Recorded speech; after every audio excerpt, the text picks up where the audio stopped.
living in the year 2020 fucking 6, man, and they can't fucking bring reliable, stable internet to my house.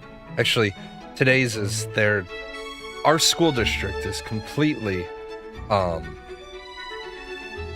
just completely oversaturated, and they just keep bringing in they just keep allowing contractors to build more and more houses. And the problem with that is we do not have the school space for all of these kids. Well, 2 years ago, we built a wing on the middle school so that we could move the 5th graders over to the middle school. That was the goal, because the elementary school is completely sacked with kids. Well, they finished the expansion, and lo and behold, they can't move the 5th graders over to that building because now they need that for the number of 6th, 7th, and 8th graders. So then my school district buys a plot of land to build a new elementary school that'll be big enough to have the 5th graders over there. And then they can't get a bond to expand. They can't build a fresh, clean new building. And so then our fucking pool in the town, it can't open this summer. Fucking hot ass summer. They can't open because it needs repairs. The pool needs $5 million in repairs. They take a $5 million bond for the fucking pool, but not for the schools. I said, guys, at $5 an entry, it's going to take 1 million people going to the pool to fucking break even. We're a town of 10,000 people. The pool can hold about 500 people max. I'm just like, so you're talking about, without operational costs, you're talking about 2,000 days of the pool being open. Like, that's not 5 summers, right? That's not 5 summers worth of time. That's 5 years, 5.47 years of having the pool open. You're never, like, I get it, it sucks, but you're never ever going to recoup the fucking pool investment. So now they're up the block, and I hope they've done the one thing that they needed to do. Do you not have a natural body of water where people can swim? No, we do not. No, we do not have such. You have to understand, in America, America's not like Europe. When we were built around where water is, the problem is the water that we have around us isn't safe for people to swim in. We allow our water to get polluted as shit. Where's the last document?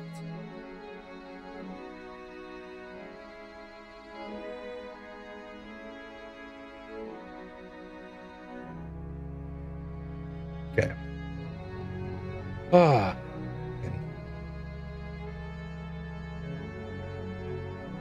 Oh, anyway, so before I got discoed, I was talking about what it would take for Intrepid Studios, what it would take for Ashes of Creation to actually come out. And somebody had brought up a good point. Who's going to want to work for Intrepid? And that's really what the big problem is. The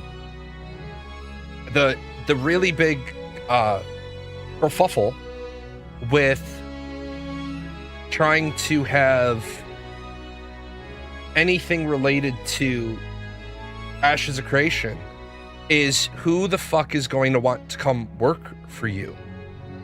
And I'm not trying to say this as, I'm not trying to be derogatory. What I'm saying is, a lot of people that worked on Ashes of Creation actually removed Ashes of Creation from their resumes.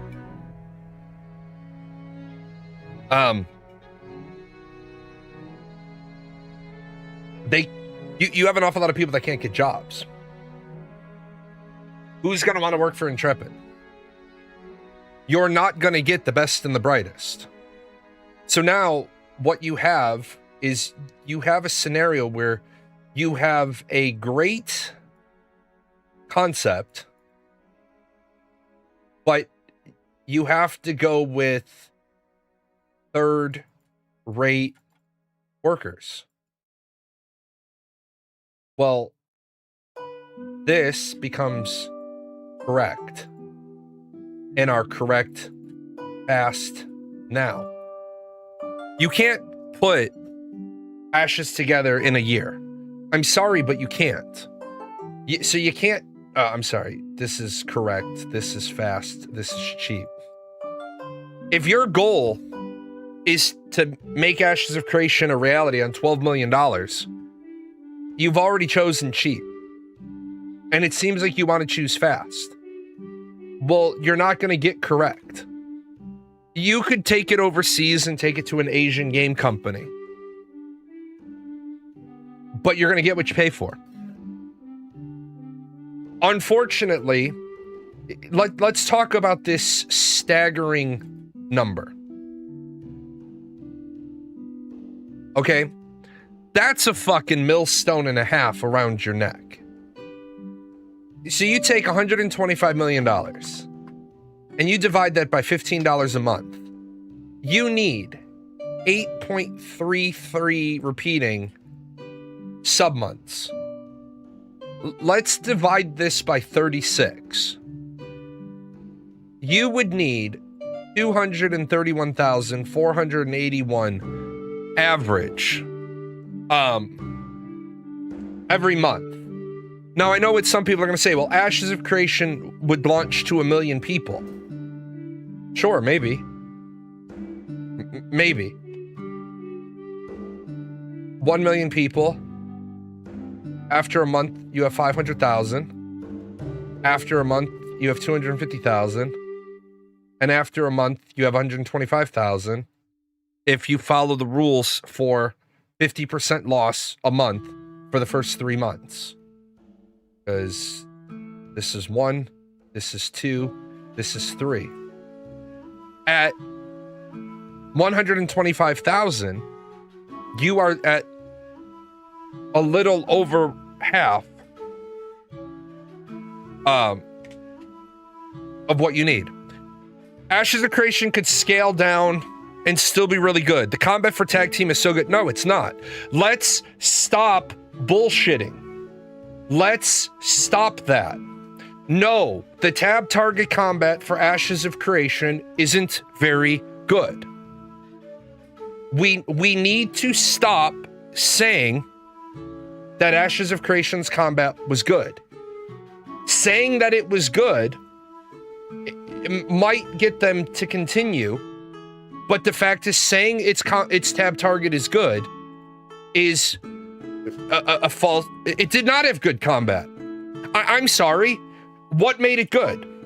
The latency sucked. The rubber banding still happened. The skill kits weren't flushed out. Level 1 characters couldn't solo. Some level 1 characters could solo fine. Other level 1 characters couldn't solo at all. Stop with your fucking bullshit.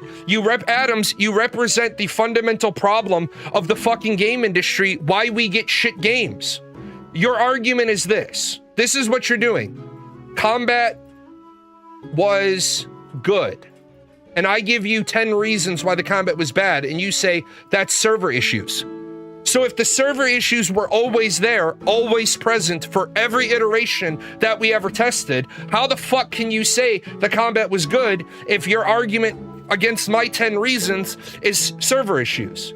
Well, then when the fuck did you play the game without the server issues to judge it that it was good? Stop fucking saying a shitty product was good because you liked it. If you enjoy eating a shit burger, that's okay. Lots of people like Spam. Don't invite me to your house for a Spam burger because I'm not cultured. Hey, we're having hamburgers. I walk in, I see 8 cans of Spam on the counter. I'm gonna say, that's not hamburger. No, it's Spam burgers. Fuck, peace, I'm out. And you're gonna be like, well, it tastes good.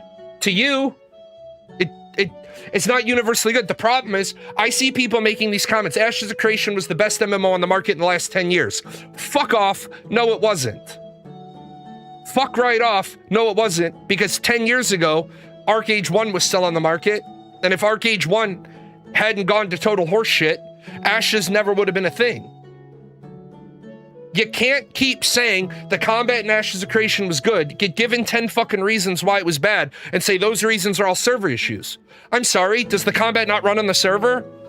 You gotta fucking be honest. Ashes of Creation had a somewhat solid foundation, but the overall execution of the entire combat design was utter dog shit. And I don't blame the people that were making it. I blame the fucking guy who was leading the company, because Steven Sharif wanted to build a game catered to him and his friends, and he wanted all of us to pay for it. Stop saying the combat in Ashes of Creation was good. Unless you can account, okay, it was good. What about class balance? Rogues seem to shit on everybody. Oh, well, that's a balance issue. Yeah, it's a combat balance issue. Clerics struggled to even solo at the very beginning. Why? Because they got one fucking spell. It's bad class design. Oh, well, that's not the combat. It is the fucking combat. Even when the fucking game ran with no fucking rubber banding, the combat design was utter dog shit. If you say the combat was good, you'll become a contingent of people that they listen to, they build the game, and I guarantee you 6 weeks into the game, you'll be like, shit, I should have listened to Jay. This is dog shit.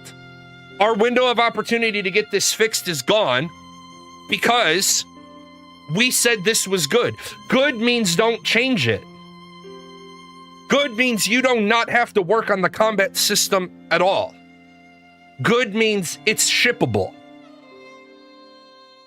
It was a beta. We act like it was a finished product. It was nowhere near ready. Okay, stop. Let me stop you there. Then why the fuck are you saying it was good? First of all, it wasn't even a fucking beta. Holy fuck, son. This is the problem I have with stupid ass people. Alpha, there you go. Now, alpha and beta are radically different. No, it's not whatever, you ignorant fuck. The problem I have with people like you is you don't even know what the fuck you're talking about when you get challenged. It was an alpha. It was a shitty alpha. It was bare bones. You're like, it was a beta. Well, what's the point of beta? Did you know that if it was beta, the combat should have been shippable? Because beta means you're looking for bugs and balance. It means all your systems are buttoned up in a shippable form and you're doing the last minute revision. We as gamers have become so excusenists, so apologists for game companies that the game companies only have to invest 10 cents to make $1. You're like, it was great. You said it was nowhere near ready for mass adoption. That was a huge mistake, but we all know he wanted us to fund the development. Right, then why the fuck are you saying it was good? That's my problem. You're making my argument for me. It wasn't beta, it clearly was the wrong term. I'm sure you've never misspoke. But you notice how you're getting fucking defensive? You have all the time in the world to make your argument, and you're being a fucking apologist for a shitty product. You're part of the reason why we ended up here in the first place. The combat was good. No, the fuck it wasn't. Good compared to what? What game was their tab combat good in comparison to? ArcAge? Absolutely fucking not. Revelation Online? Absolutely fucking not. I'm defensive. Yeah, you're defending a fucking shitty product. Your comment is a defensive comment. No, it's not kind of crazy. I'm sorry, do I need to slow the bus down for you to jump back on? You said the combat was good. I gave you 10 reasons why the combat was bad. You said those were server issues. Now you say you're actually backing off your position and saying we all act like it was a finished product. I don't act like it was a finished product. I act like it was a shitty product, and I was calling out that it was shitty, and people like you were defending it. If you had said, I think Ashes of Creation had a good basis, I sound unhinged. Guess what? I got you. Ready? You don't have to talk here ever again. Look at that. The problem is, Steven Sharif, right? Steven Sharif kept going down the road, right? And he kept going down the road because people were telling him this was good. Have I always preached Ashes was shitty? Yes. I have pretty much always said from the very beginning, it had good bones, it had a good foundation, it had a good start, it had some good skin, it had some good organs ready to be put into the Frankenstein monster, but it was never good. When people were saying APOC was fucking legendary, I said APOC is barely responsive. You have graphics that are developed wrong, assets that sit wrong at the wrong vertical height, the wrong Z elevation in the asset, chairs that are floating at mid-height because somebody didn't ground the asset to the bottom of the box. The problem is you can be supportive of a game in a healthy, positive way. Ashes of Creation had a good fundamental set for its tab combat. Its hybrid targeting system left a lot to be desired. Right? The problem is, see, now look at you, Adams. Now you got it. Now you're taking a go to keep your fucking argument with me, man. You said it was good. You discounted 10 fucking issues because of server issues. Then when I bring it back around, then you're backing off again. The problem is instead of rah-rah-rahing, having a dick in your mouth and saying how great it is, just say it had good bones, it had a good start, it had a long way to go. Because if 800,000 backers had told Steven, this is a good start, but it got a long way to go, we might have had a game. But all the people like you that started saying shit like it had good combat, good tab combat in comparison to what? To what game was it better in tab combat? Not ArcAge, not Revelation Online. Bless was a flop. Bless had a better combat system. It was just a pay-to-win cash grab. Elyon had better, smoother combat. If you want to say that the buttery smooth is all the server side, cool. If you've been in development for 9 years and your server backend, your netcode still sucks, when do you think the magical fairy fucking pixie wand is going to come out and they're going to fix the fucking netcode? Because if you don't have the netcode smooth at the beginning and you're building on shitty netcode, you're going to continue to build on shitty netcode. Why is Final Fantasy XIV still suffering from what people say very slow combat? Because the entire thing was based around a 2.5 second global cooldown. I would argue Final Fantasy XIV has better tab combat than Ashes. It's just slow combat because you can get your global cooldown to about 1.97 seconds if you stack all skill speed. You have a lot of off global cooldown abilities. The problem is you're saying the tab combat is good, but you won't answer the question, what game was it better than? When you're confronted with the issues, you say those are server issues. So then how did you ever play it when it was good? It had a good foundation, it had a good idea, it had a good start. But if we don't stop fucking inflating the egos of these game companies and these game developers, we're gonna keep getting shitty games. A number of people have said Ashes of Creation was the best MMO on the market in the last 10 years. Bull fucking shit it was. That is the sort of fucking white knight excusism apologist that led Steven down the road of I'm a messiah and I'm saving the genre. Steven Sharif did more to hurt the MMORPG genre than he did to help it. There's a lot of small developers who can't get angel investors because the very idea that one game fucking sacked $93 million minimum in investor funds is ridiculous. I don't mind people being supportive of a product, but be able to back that fucking position up with some bona fide facts, right? Like, I really like the class design. I thought the class design was passable. For me, I think in the year 2026, having a fixed primary class is a terrible idea because it creates alts. But if you like the idea of a fixed class, that's a preference disagreement. But when Steven was confronted with the Final Fantasy XIV problem, and the problem was, you want to have 8-person content, cool. You need a tank, a healer, a support, 5 damage dealers. Okay, Steven, when we go to 16-person content, are we going to need 2 tanks, 2 healers, 2 support, and 10 damage dealers? Well, yes. Steven, when we get to 40-man content, are we going to need 5 tanks, 5 healers, 5 support? And when everyone's like, well, it doesn't matter. It absolutely the fuck does matter, and Revelation Online is already a textbook story for this. Revelation Online was 5-person parties. The top combat, right? 25 people. The problem is you didn't need 5 tanks. So parties 4 and 5 were asked to sit their tanks. Well, one week, my tank got asked to sit, and I went to the alliance leader and I said, hey, I'm not gonna sit my guy. My guy can go into a damage build, but I'm not sitting my guy. And they're like, well, we don't need 5 tanks. I was like, I'm not sitting my guy. If it's a game that you can have multiple primary classes, then these tanks can roll their off spec and still come to 25-man content.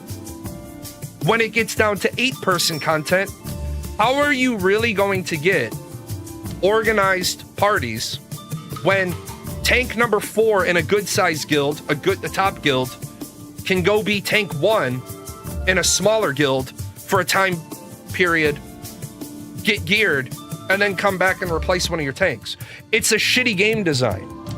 The problem is, when confronted with that, Intrepid Studios never had to give an answer because apologist white knights got in the way and they said, Steven, don't worry about it, it's gonna be great. And I said to people, well, do you play a tank? No. Then how the fuck do you know if it's gonna be great? Because this is an issue the tanks have. They don't wanna be sat. They don't wanna be told. And then the other problem comes in, where the fuck are you gonna find those other 2 random damage dealers? Where the fuck have they been leveling? Because they're no doubt attached to a static somewhere. The problem is, I don't care if people are supportive of the game, but when you make bullshit statements about a product and you can't back that up at anyone, you're like, well, you're asking me to defend my position. Yeah, imagine fucking that. You make a comment in a public channel and I ask you to defend it because I defend my position. One of the biggest problems with Ashes of Creation having the $500 backers. The sense of entitlement. I remember one night we were testing netcode.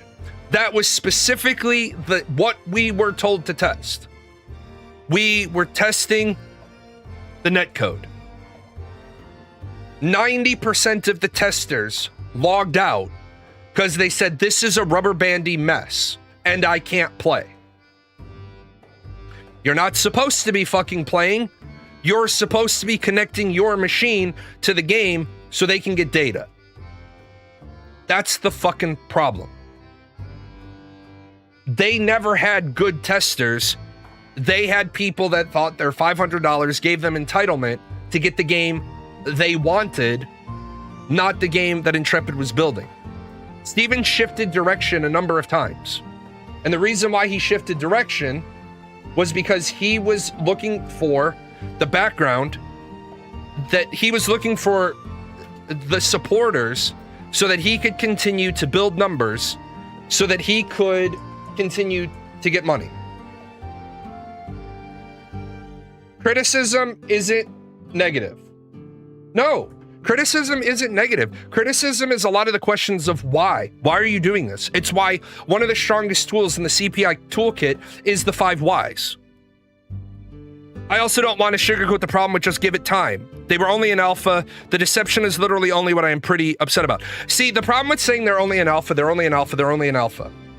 When we keep saying they're only in alpha, they were at 10 years of development. They had been a company for 10 years at that point. Negativity equals lying about how good something is, not helping them grow. Right. It's like I've said, whenever you have a product, whenever you build whenever you build anything, you're going to have a lot of people up at the top.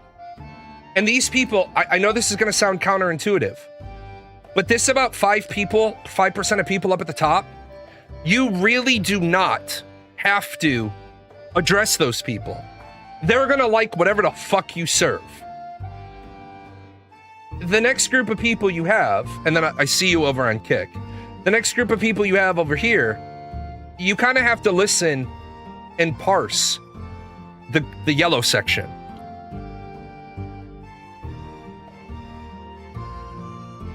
The very bottom is very similar to the very top. You're going to have about 30% of people who dislike your product. Don't even bother fucking trying to address the bottom 30%.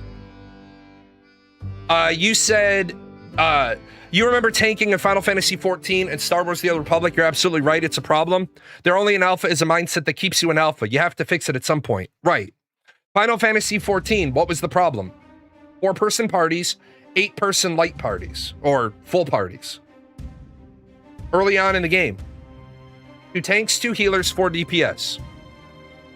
Except the problem was, you go to do Titan. You get 2 warriors. The 2 healers drop. Why?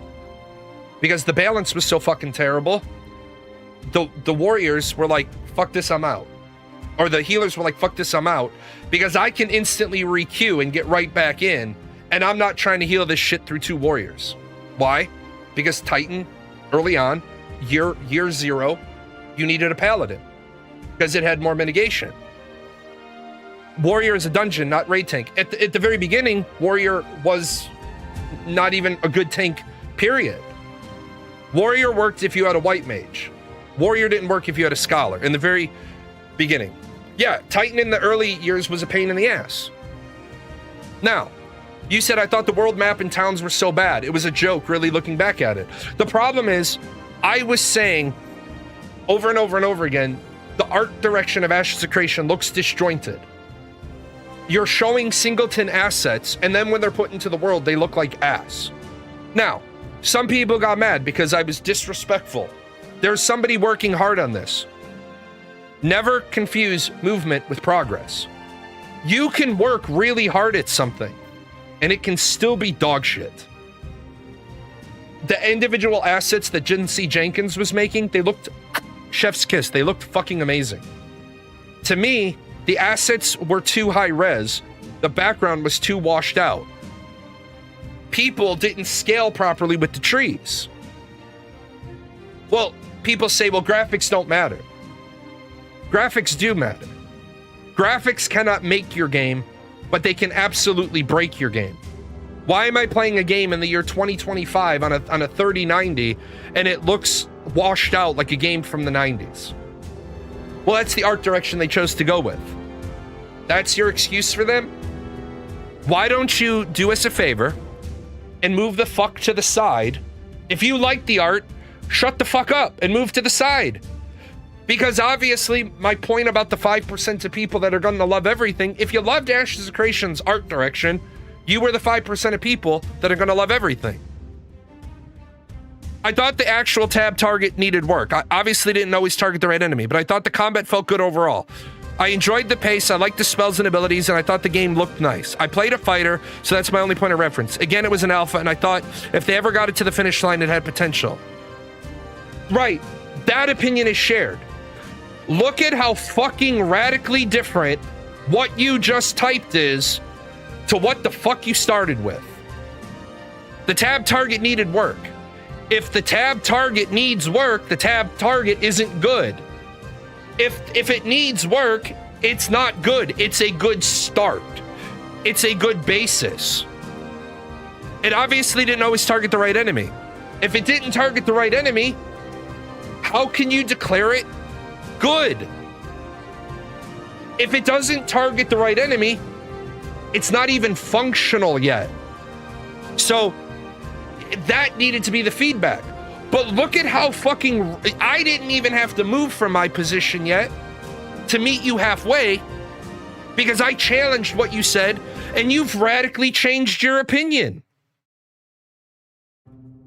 I liked the spells and abilities and I thought the game looked nice. That's an opinion. What you thought looked nice, I might ask you. But my argument is that the game didn't look nice. It looked washed out and it looked like the characters. It looked like the character team, the environment team, and the asset team worked in 3 different buildings and they all brought their work together the night before the project was due. And they threw it together and they say, oh, fuck. It's like, why in college, when you have to do a presentation, one person in the group is like, I will put the slides together, so they're all uniform. The problem is, I should have said I thought the combat was fun for a tab target game, but the targeting was bad. Yes, there you go. There you go.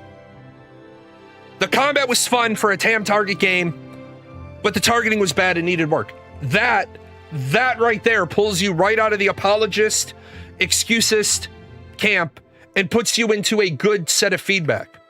Do you think this is good? No, I don't even think it's passable. I think it's a good start. Here's a list of things that need to happen. If more people, and I know some people get offended by it and I don't give a shit, you can be offended. If more people spit Steven's cock out of their mouth 5 years ago and started giving him pointed feedback, he wouldn't have had the ego to keep draining money out of Dawson and Karamanis' wallets. If more of the content creators had been honest and weren't shilling the game for their own personal enrichment through the referral system, Karamanis or Dawson might have stumbled upon content creators that would give them pause about putting money into the game. But when you have loud voices saying I love it, and they're doing a stroke-off job, why did all those people flip then at the end? Pirate Software could have, fucking had some chin nuts early on, and then he didn't like how he was treated. Pirate Software didn't change his fucking opinion on Ashes of Creation because he changed his opinion about the game. He changed his opinion about Ashes of Creation because he couldn't get Margaret to ban people that were mocking him. Look, man, if you're going to be an inflammatory individual and you're going to say the shit that you do and you're going to piss off the Stop Killing Games movement and you're going to get offended because people are calling you a ferret fucker, you're not cut out for the business. You have a ferret rescue. You think ferret fucker is the worst people can call you? And then you throw a hissy fit and you contact Margaret and you dress it up as the people you reported are making Nazi anti-Semitic comments. And then I don't like Margaret. I think everybody who's ever been on my show knows my opinion of Margaret. If I was walking down the street and Margaret was on fire and I had water, I wouldn't even filter it through my kidneys before I put her out. Margaret Crone, terrible individual for Steven to give the amount of power he gave to. People only get upset about shit when it's true. You're right. People get upset. I've had a number of people say, you were right. That's fine. I don't give a shit about your opinion about me being right. I'm frustrated. I am frustrated with gamers.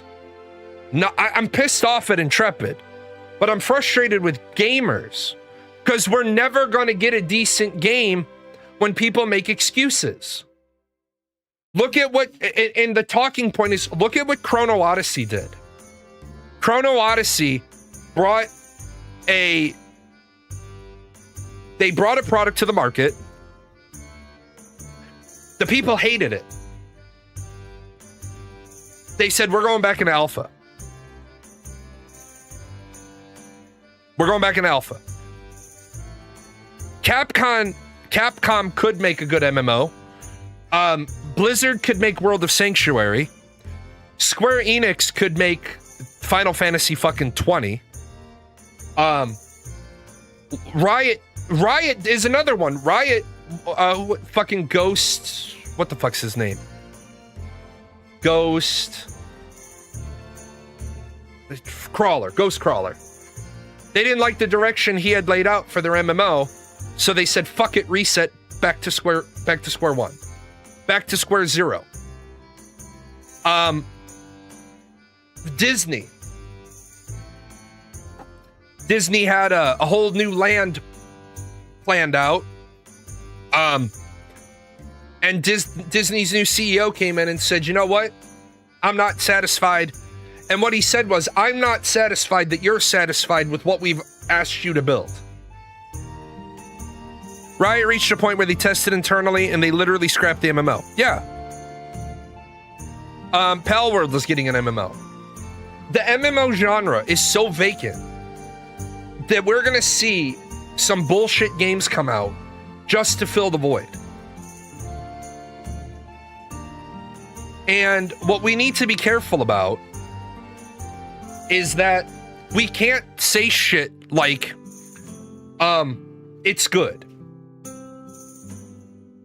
Because in a perfect world, good is the enemy of best, but best is the enemy of better. If a product is in development and you start saying the VOC, the voice of the customer, is this is good, you can't later 6 months down the road and say, no, it needed to be better. You give them a rating. This is a good start. Good start is supportive.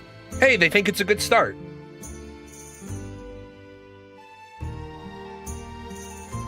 Steven fucking duped us all. The game is going to be out before 2020. How do I feel about the game in development, Hallowed Oath? I don't feel any sort of way about Hallowed Oath because I don't know anything about it.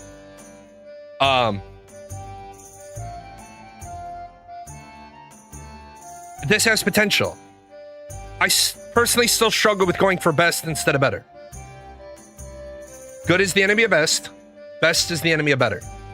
Sometimes you can't get there all in one bite.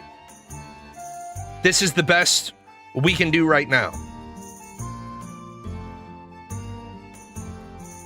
Didn't dupe you, $0 invested. I feel terrible for the people that invested, but if you will remember, I don't feel horrible about people that invested, because what did I always say?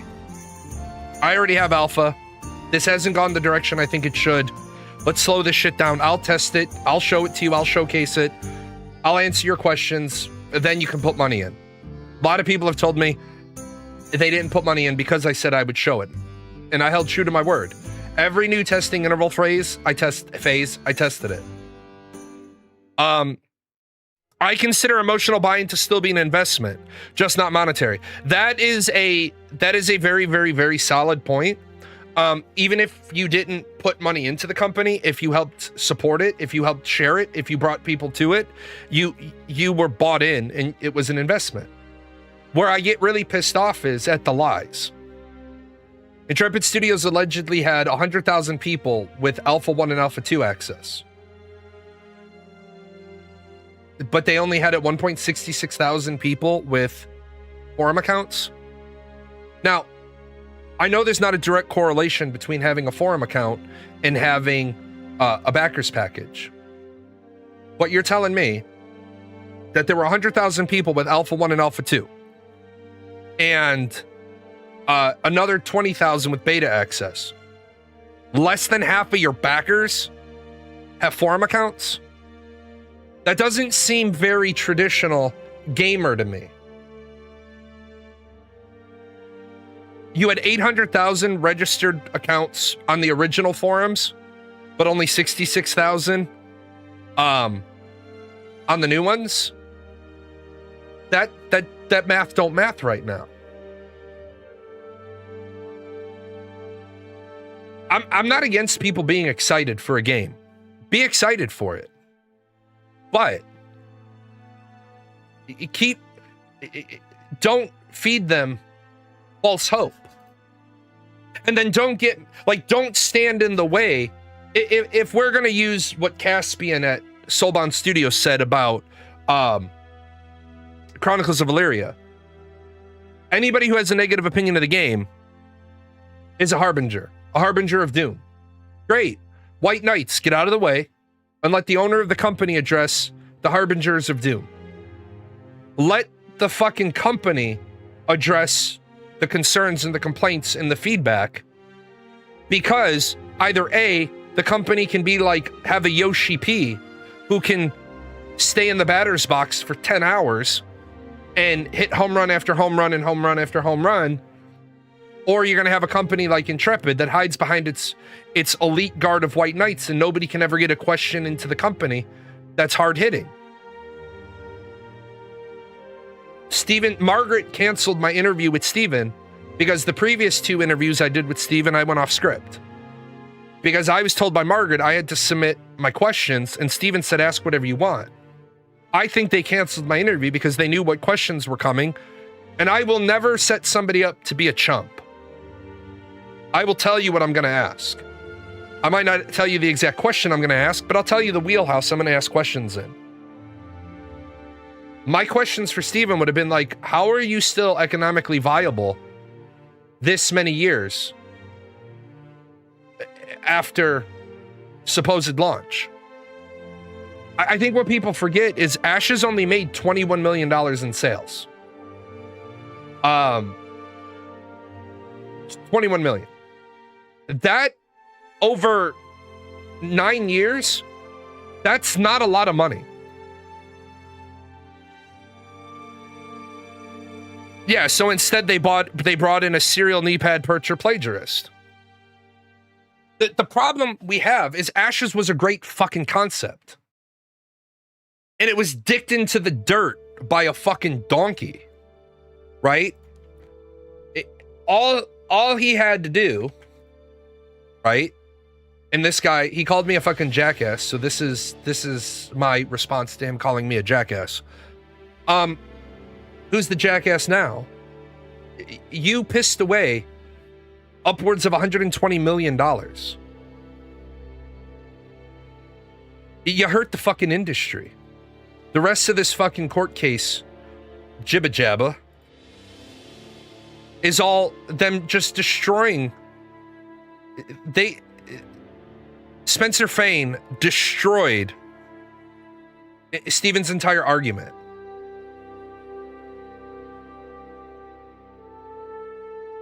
The opposition asserts Intrepid had no submitted proof of service of the turnover motion of Moore, Zimmerman, and Rhodes. Regarding Moore, and this is false. Moore appeared in this action on the 27th of July with his motion to compel arbitration. Moore filed a declaration in support of the opposition.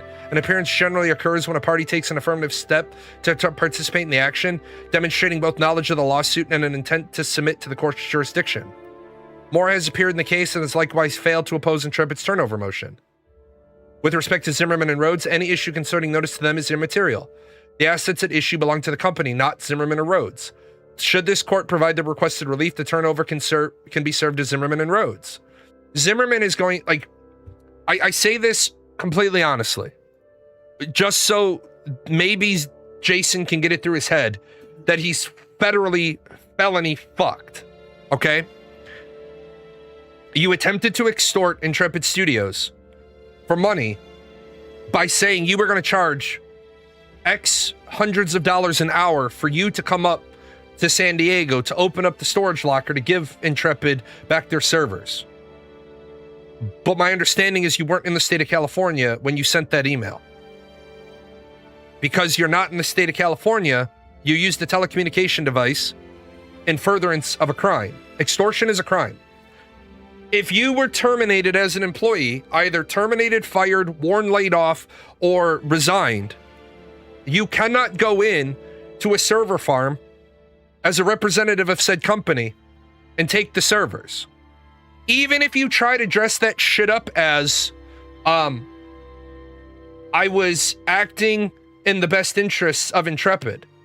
The moment you were terminated, you don't get to act in the best interest of the company. Jason stole their servers, and he self-admits this. He removed servers that did not belong to him. Steven and John have thrown him under the bus, saying we gave him no directive to do that. The only thing that would have helped fucking Zimmerman was if Steven said, yeah, I advised that we should remove the servers.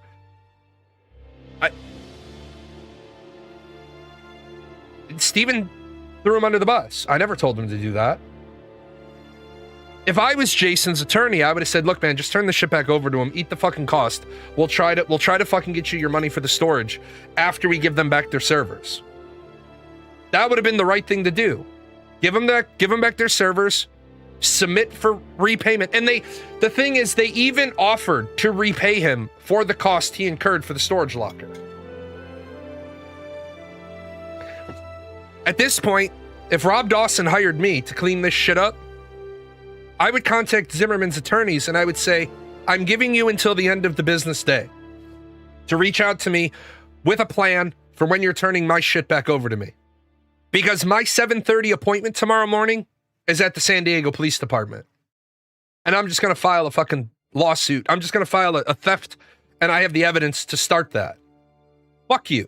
I tried to do it. They tried to do it civilly with you. That's why we have police in this country.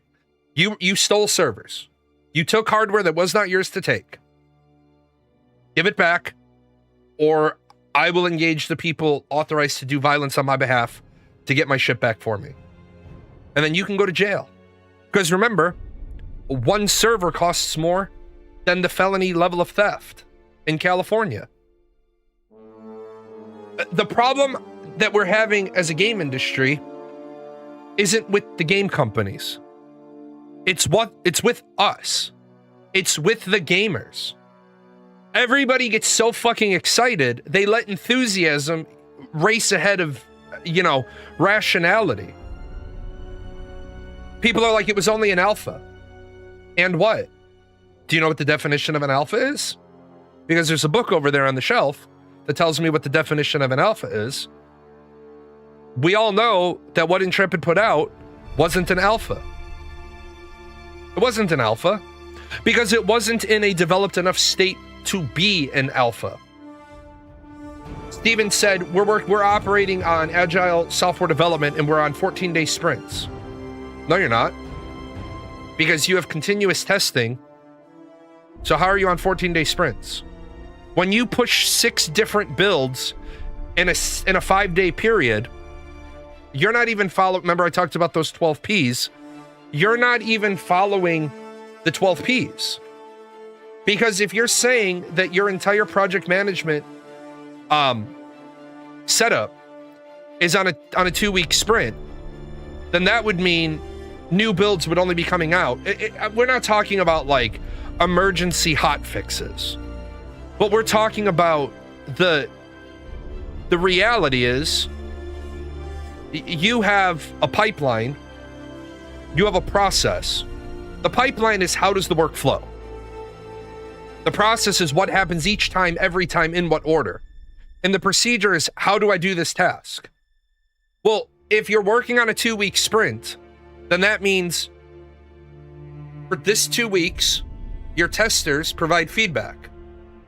At the end of that 2-week sprint, you launch a new build. And you tell the testers, the things you've submitted in the last 2 weeks won't be fixed in this build.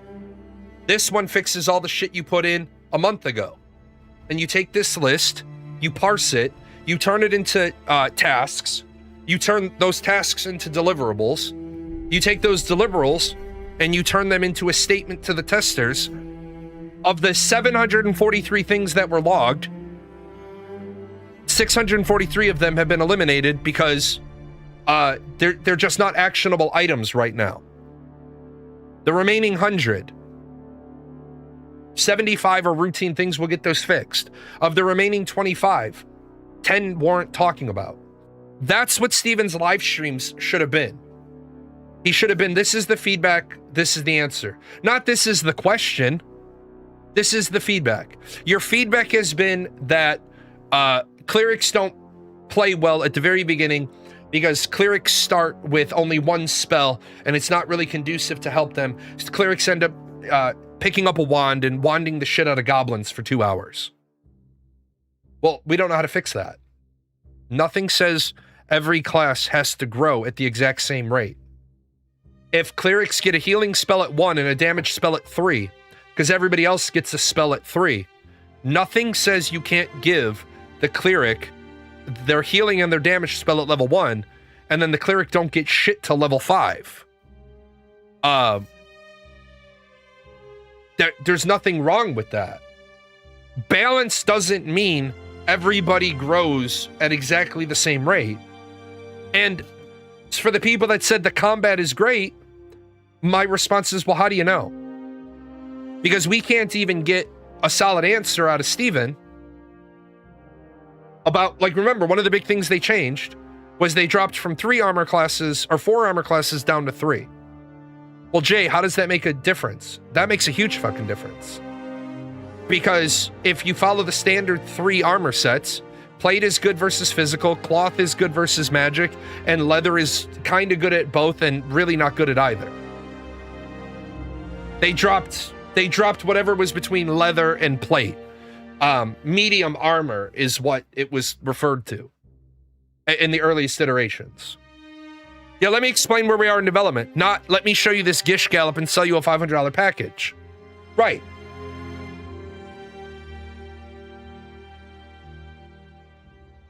All of this, right?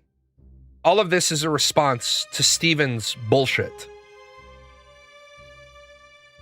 All of this is a response to Steven's bullshit. Remember Steven at the very beginning of this lawsuit? Steven said, let's wait for discovery because ultimately he said the truth will out. Steven, if you wanted discovery and the truth will out, why do you keep filing things under seal? Why do you keep filing things redacted? I want to see the whole Riot email. The reason why I want to see the whole Riot email is because you blocked out all the fucking meat. What I've been told by an independent source is Riot was never interested in producing Ashes of Creation. Riot went to Intrepid Studios. They wanted to buy Intrepid Studios and have them develop their MMO. That's the piece that I've been told. I don't know if it's true. I don't know if it's false. But I know it's in stark contrast to what Steven has said about the Riot deal. Ashes of Creation had a 9-figure valuation. Did it? What's the middle of that fucking Riot mail say? Did Ashes of Creation have a 9 valuation? Or did Intrepid Studios have that? And I doubt Intrepid Studios had that because they had never successfully launched a product. They had, in fact, fumblefucked the product. Steven claims there were 87,000 unique logins over a weekend when mathematically it's not even possible because Ashes capped at APOC capped at 842. It is mathematically impossible with 2 matches of 100 running. And people will say, well, how do you know there was only 2 matches running? 832. How do you know there's only 2 matches running? Because it's real fucking simple to know there's only 2 matches running. Because I keep seeing the same dozen fucking people. I'm not seeing hundreds of unique names. I'm seeing Rising Sun and Zara and I can't think of the other guy. Danny was one of them. I keep seeing the same names over and over and over and over again.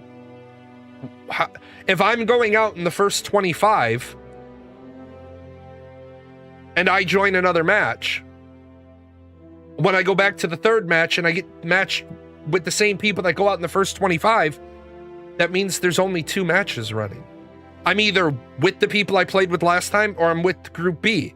If I keep seeing the same names in A and B, that's fucking 200 people playing. That 842 or 832, that's how many people have the fucking application open on their desktop. Let me see if Ashes has anybody with it open right now.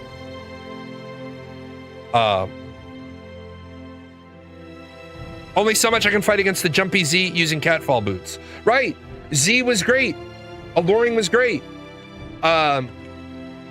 Alluring killed me. We have a great comedy clip where the fucking server desync was so bad, Alluring is literally standing right over me, and because I'm barely moving, her screen isn't getting the update of where I now am. I'm just shifting back and forth. It took Alluring about a minute to kill me. But here's where the really what the fuck comes in.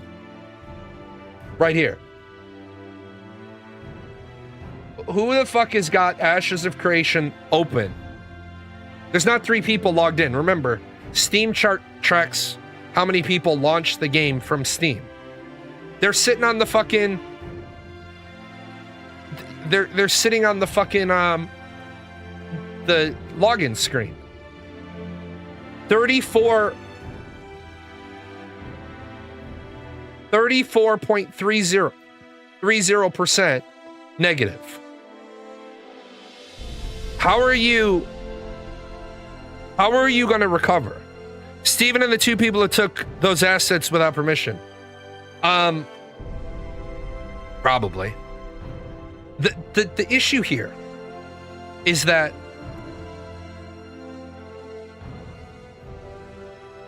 I don't think anybody could make Ashes of Creation because Steven hyped up Ashes of Creation so much, and the White Knights, the cock gobblers, they gobbled up what Steven sold so much that they thought that playing Ashes of Creation was going to make them 6'3", give them a 9-inch cock. They were going to get a fucking Impala.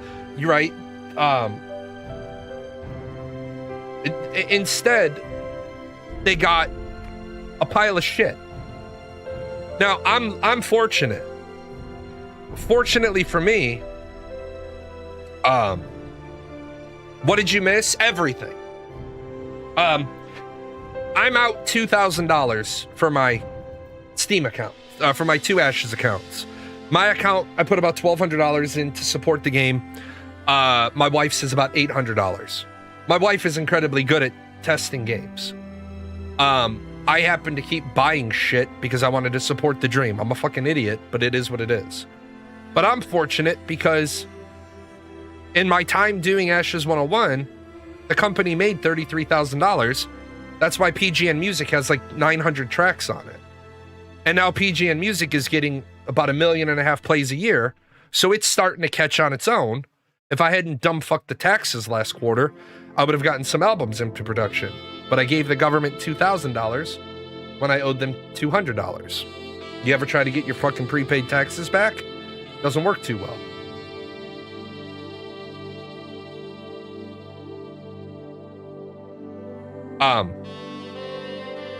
The thing is, people are like, the guy earlier was like, don't yell at your audience. I do yell at my audience. The reason why I yell at my audience is if people are going to say fool-ass shit and they don't want to defend it, then I'm going to fucking get crazy. I'm going to become unhinged. Because I'm tired of the fucking people making the game industry shit. Look, a lot of people don't like Asmongold. That's fine. You don't have to like him. I'm not telling you you have to like him.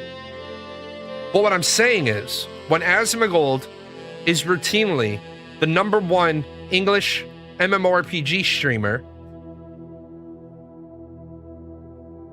you can agree with the assertion, the assessment, or not. If you're building, if you're building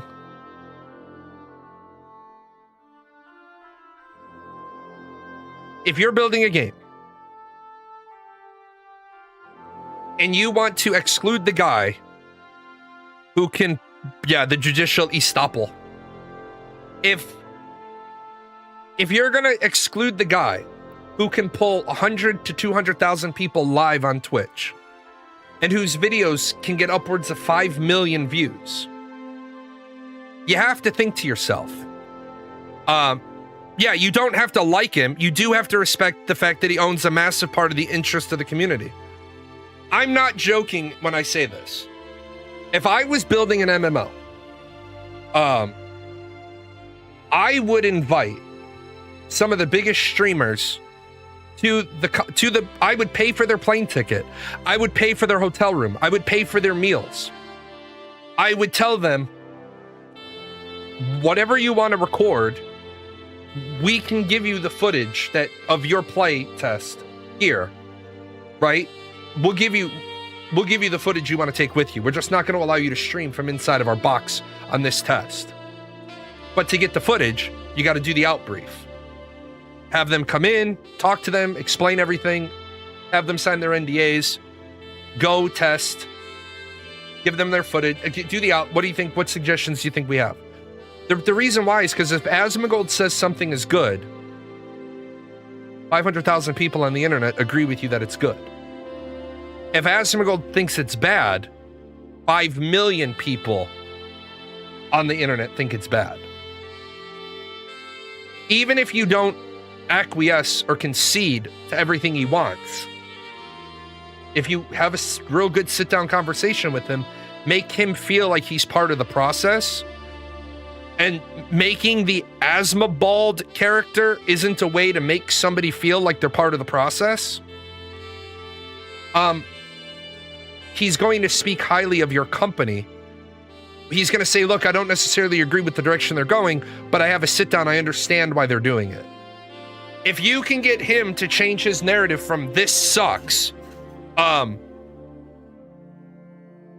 to I don't like the direction, but I don't understand why they're doing it, you just neutraled out a huge section of people that then other content creators can try to bring in for you.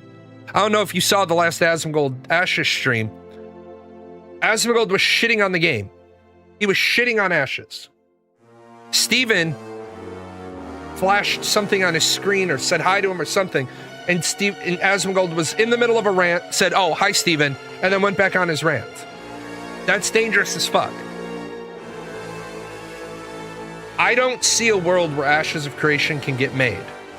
And the reason why I don't see that world is because of this. Number one, who is going to come and work on it? Uh-oh, no. No, we don't bomb it up there. You okay? All right.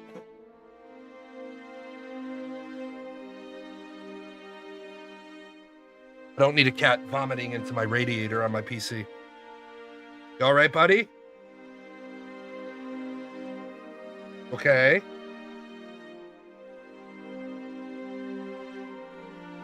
This fucking guy eats everything. You got this guy fucking, if he can get a hold of it, he'll fucking eat it. You all right? Yeah. I don't think Ashes can get made, number one. Who are you going to get to work on it? Let's say we resolve to it's going to be an Asian produced game. They're going to find an Asian studio. They're going to put it together. Number two, who's going to creative director that? Because who is at the stage in their career that they can put all their eggs in the basket of hoping to God Ashes of Creation is a hit, so that then their portfolio includes Ashes and they can go on to bigger and better things? Because you can't, if the 4,000 page game design document is real, right? We still have to respect that it was written by Steven, which means it's probably dog shit.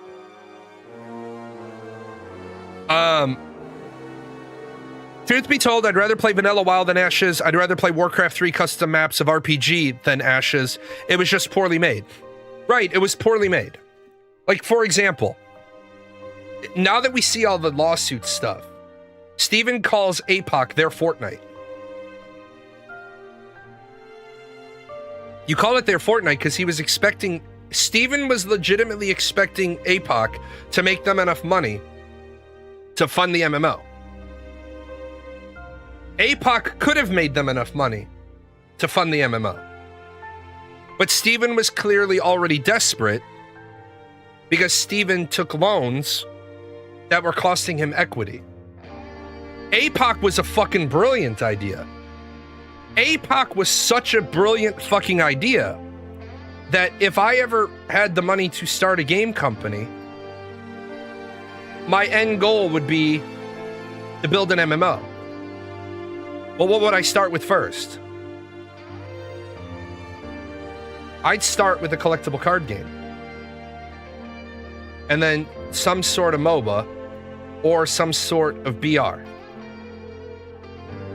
Then what I would have done is I would have designed for Ashes the parlor games. I would have built the parlor games so that we could make an online game of the parlor games. And then I would have made sure, even if, remember, it doesn't have to make a fuck ton of money to pay dividends. If you were going to develop parlor games anyway for the MMO, all you're doing is reaching further into the timeline, front-loading some stuff, pulling some stuff up, and saying, we're going to build this first because we can monetize it. If we do that, right, we get basically free marketing. Now, what do we put in that collectible card game?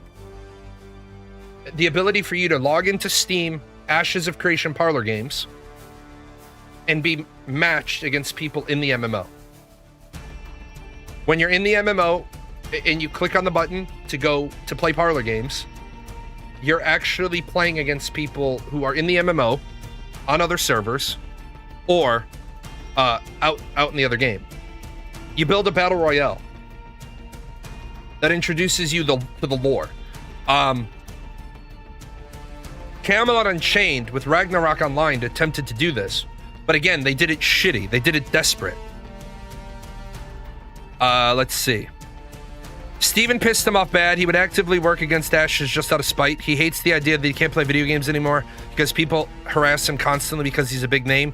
And for Steven and the entire Ashes public-facing development team to join them in harassing him was a bridge too far. So yeah, they tried to market the game engine with Ragnarok, which they did that. Crowfall did that. Steven started talking about that. Let me tell you, ArcheAge Classic is still the best game, even when Ashes is complete. It won't touch the greatness of ArcheAge. ArcheAge Classic is amazing. It's a high bar to pass. The problem with trying to sell your game engine before you've sold a successful fucking game is the walking, talking testament to the quality of your engine is the success of the game that you built on it. Crowfall tried to sell their game building development tools. What I said was, why don't you fucking build a game before you spin off a division to support your game building tool? Amazon burned through $500 million building Lumberyard, which then became Open Source 3D, and New World. How the fuck are you going? They mothballed their own fucking game engine thing because New World showed you how shit the game engine was. It's just unreal. But again, if you believe you can love what Ashes of Creation was, but I promise you one thing. If you fill the new board's head with a bunch of bullshit, they will send the game to Asia, they will make something out of it, it will come back, and it will royally suck. Because it was unreal. What was unreal? Oh, did they put Ragnarok Online on Unreal? Is that part of the deal? The problem is, if you start telling TFE Gaming that Ashes has a chance, you're lying. You're lying to yourself. You're lying to them. You can want it. You can want it. Right? Could it be that Ashes has made some new progress? No. Ashes of Creation can't even be worked on right now because the company doesn't have the source code because ex-employees removed the servers from the server farm, and we're now in month 7 of litigation of Intrepid Studios, Rob Dawson and company trying to get access to what is lawfully Intrepid Studios. What we have right now is a big custody dispute over who owns what. Like, Steven is holding the Discord hostage because he's a fucking baby. If Dawson's lawyers messaged me and said, could you please do a valuation on the Discord, what its valuation was last year and how much it's lost close to $40,000 in value. When you have Steven accuses Dawson and everybody else of being rogue actors. Yesterday, a guy got banned from the fucking Discord. I ran into this guy on 2 servers.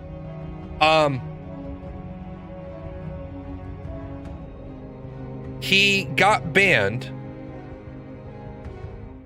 and this was all he posted. So I ran into this guy in a couple of different places. Steven says he's only banning people who violate the rules. He literally swore to this in a sworn statement. Well, I would love for the lawyers to ask Steven this question. What rules got violated here? You still have an Intrepid that owns the assets, which is owned mostly by the defendant. Courts are more likely to award money instead of magically transferring Steven ownership of Intrepid assets, ignoring the other 95% owned by others. Steven getting that money means he dips and the game is still with the defendant. There is no world where Steven does anything for Ashes of Creation anymore. Even if he somehow magically gets control of Intrepid, the company still owes millions to fired workers, banks, government taxes, and third-party services, and he would need to secure new funding for the game. And this guy got banned for that comment. How the fuck are you gonna ban the guy for this comment? Yeah, I'm going to Disney on Friday morning. What the fuck is ban worthy in that comment? That is about the most level-headed response. There is no world in which Steven, as a 5% owner, gets handed Intrepid back. Steven, with this bullshit licensing agreement, has very easily caused himself to no longer be allowed to give unsupported testimony to the court. I don't think Steven realizes that. Like,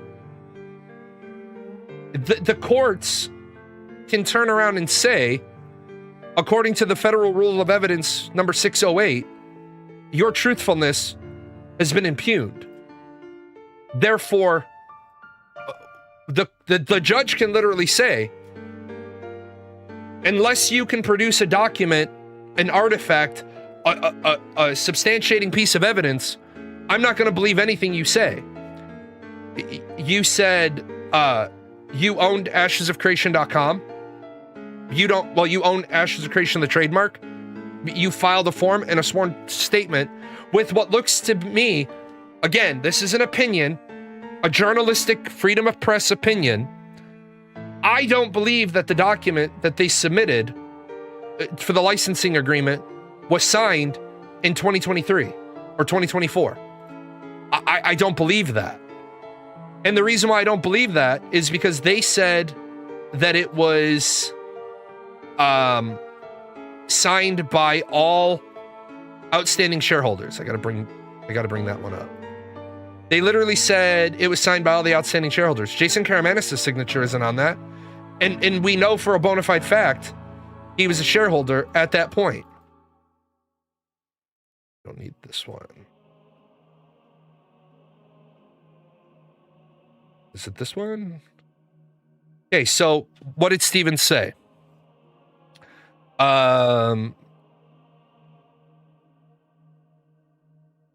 March 19th, 2024, Intrepid, myself, and John Moore executed the Founders Intellectual Property License Agreement. A true and correct copy of this license is attached as Exhibit 2.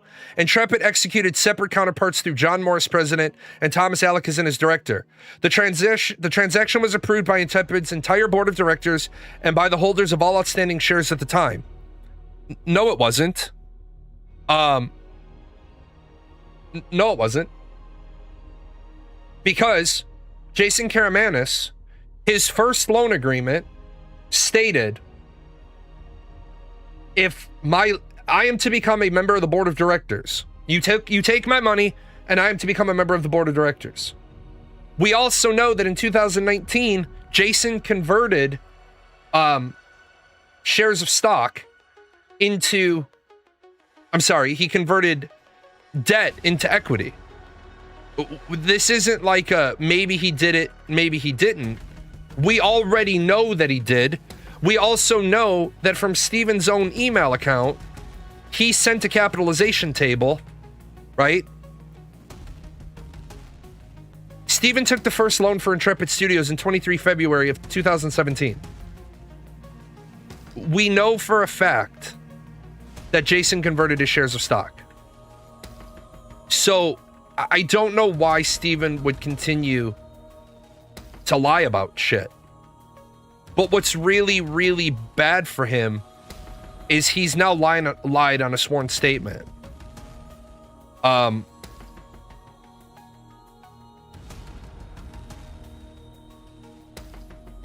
the fuck is it?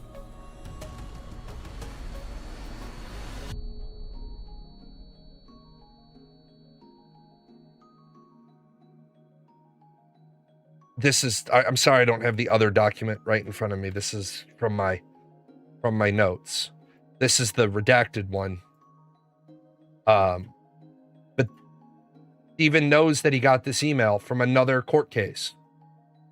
As you know, this firm is the counsel for the Yaya Legacy Trust. Intrepid Studios entered into a convertible promissory note with the client on February 23rd, 2017.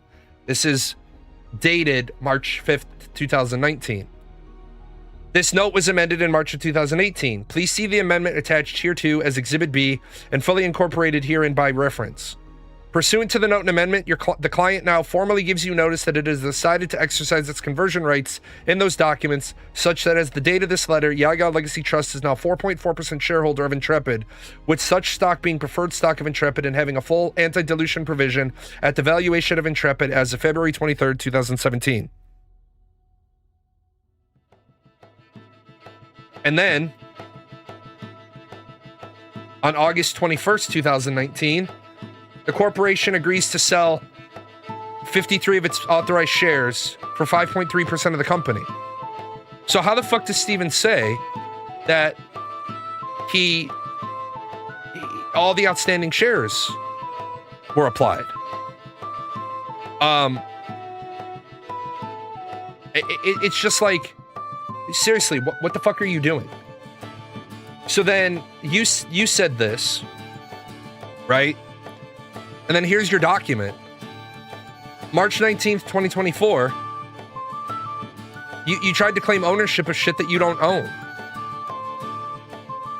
The parties do accept the provisions of this agreement. Licensee, licensors. Licensee, licensor. John Moore, president of the company, cannot fucking sign an agreement with John Moore as a licensor.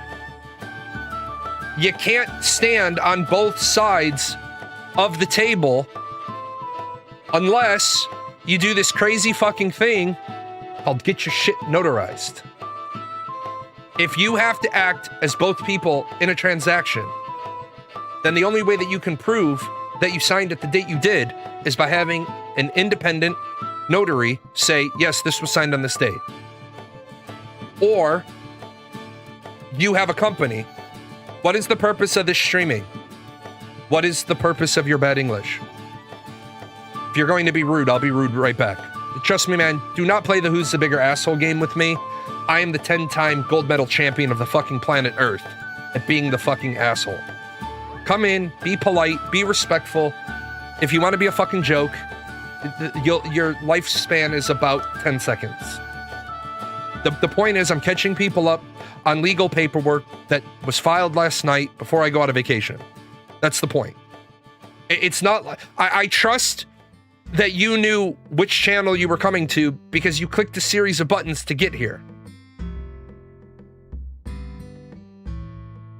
The fact that the NDAs for the employees that Steven signed off on all say the assets are the sole property of the company cracks me up. Steven, you dumb motherfucker, just give up. You look dumber with every filing you make. You're getting raked over the coals so badly in the courtroom, it's almost like you have a humiliation kink. Yeah. The problem is, I'm gonna be egotistical for a moment. You jumped into the Discord asking if there was any new Ashes news just to see who were live. Yeah, there's new stuff. I think you joined my Discord. All the files are in the file room. Hi, did you throw up somewhere? You okay? Come here, I want to show people you. This is Captain Awesome Possum Mittens. That is his legal name. Could you be a good boy for 1 second? No? Now you're stuck. His official name is Captain Awesome Possum Mittens. We got him as a kitten. He attached to my emotional support animal, and he has become the kind of the alpha of our pack of 7. He's such a sweet boy, though, to the old lady. He goes in and he lays down. We have a geriatric rescue. She was supposed to be a 6-month end-of-life rescue. Nobody told her she was supposed to die in 6 months.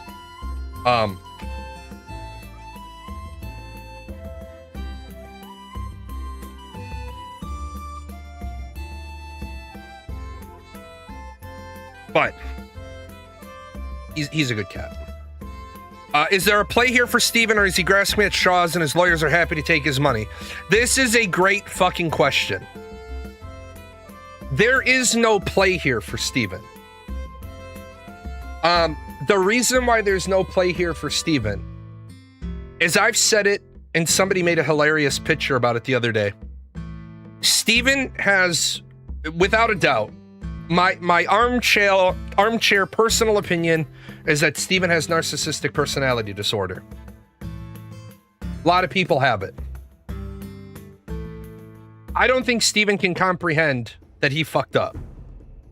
I don't think Steven has a person in his life that has grabbed him by the shoulders, pushed him against the wall and said, you have fucked up. Not only have you fucked up to the tune of 120 some odd $1 million, you have fucked up criminally. What generally people are smart enough, because remember, your lawyer is going to do whatever your lawyer is going to lay out the best interests for you. But at the end of the day, your lawyer is going to continue to do whatever gets your lawyer paid. If you have the money to keep paying your lawyer will file whatever, as long as they meet the minimum threshold for competency, they're going to file whatever they file because you're paying them. It's kind of like this, and I'm not making light of mental health. Please don't assume I'm making light of mental health. But your therapist makes you show up every appointment with a fucking credit card. You pay a copay to see your therapist. Okay? Your therapist doesn't actually have a vested interest in getting you completely mentally healthy. Your therapist has a vested interest in teaching you a lot of tools and techniques and having treatment plans that require you to see them once a month. A good therapist has some weekly patients, some twice a week patients, and some once a month patients. Because the once a month patients are easy. We're just doing check-ins. How are the tools working for you? How have you been feeling? Have you had any incidents? Have you had any setbacks? Let's talk about your last set of goals. Can you open up your notebook, please? What was on your last set of goals? What do you have as number one? That's what I have. How's goal number one going? Oh, it's complete? Good. We'll make a new goal at the end of before the end of the session. Goal number two. Oh, you've got some roadblocks? How are those?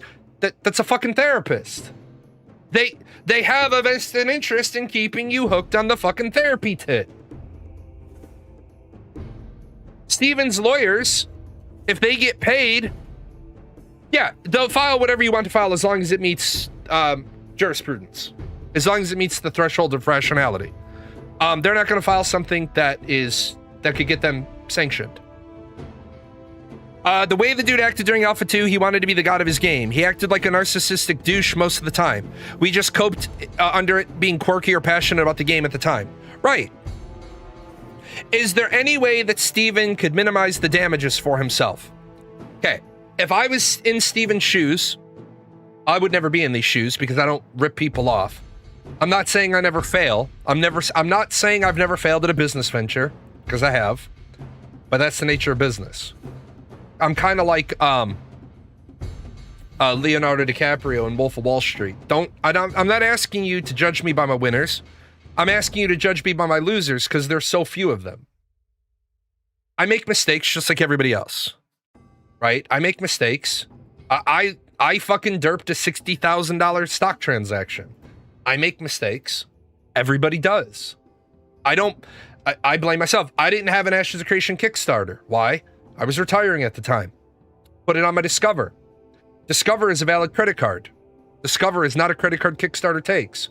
They kicked it back to me. I didn't see it. It went into my junk mailbox. It wasn't until I backed Fractured that I got the kick email on that. I use a Discover for everything. Why? Because I get 5% cash back now. Fuck it. I don't think he deserves that. The way all of this is unfolding, this is literally a scam. No, this isn't a scam. This isn't a scam. A scam... The game wasn't a scam. Steven was scamming and skimming out of his own company. And I'm not afraid to say that because if he wants to sue me, I get discovery. Like, you want to fucking sue me because I say you were scamming and skimming out of your own company? Go right ahead, I get discovery. You won't be able to prove every single one of those DoorDashes. The reason why is because you won't be able to prove every single one of those DoorDashes because we, as a community, have already tracked messages he said on the Discord, pictures he's posted of his dinner, and tied them to DoorDash purchases. He was skimming off of his company. It could be as little as the $370,000 that he spent on DoorDash, or it could be more. Yeah, ask him to prove the van candy. Like, you literally have an entry in the ledger of van candy. My accountant, all jokes aside, if I showed up to my annual tax review with a line that says van candy, my accountant would get out the leather strap, okay? I'm not bullshitting. My accountant would be like, drop the drawers, you're getting your ass beat. Like, that's the only way I can, you know, say that. My accountant would be like, what the fuck is this category?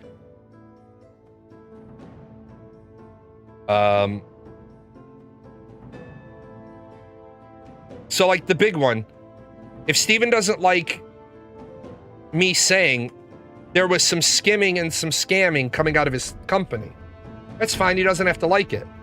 But is he ready to justify every single one of these dollars? Because I want to tell you, that's $64.896 million. I only have to be right on one fucking dollar. Steven want to come and file a fucking lawsuit against me because he says I slandered him or I defamed him? Fine. Justify $64,896 or $896,689.48. Because the moment you can't justify that to the fucking penny, then you owe me for suing me because you have personal expenses. Why Steven would never fucking sue me is because he knows damn well he paid himself as an independent contractor. The CEO of the company cannot work as an independent contractor for the company. You can provide an independent third-party service if you had already established an independent third-party service. I just don't understand why he was stealing from the company and bullshitting around. All he had to do was make the game and he would have had money. Not saying it would have been easy, but it's like it would have been fine if he wasn't mismanaging the project. Right. All the fucking... He had $120 million to make the game with.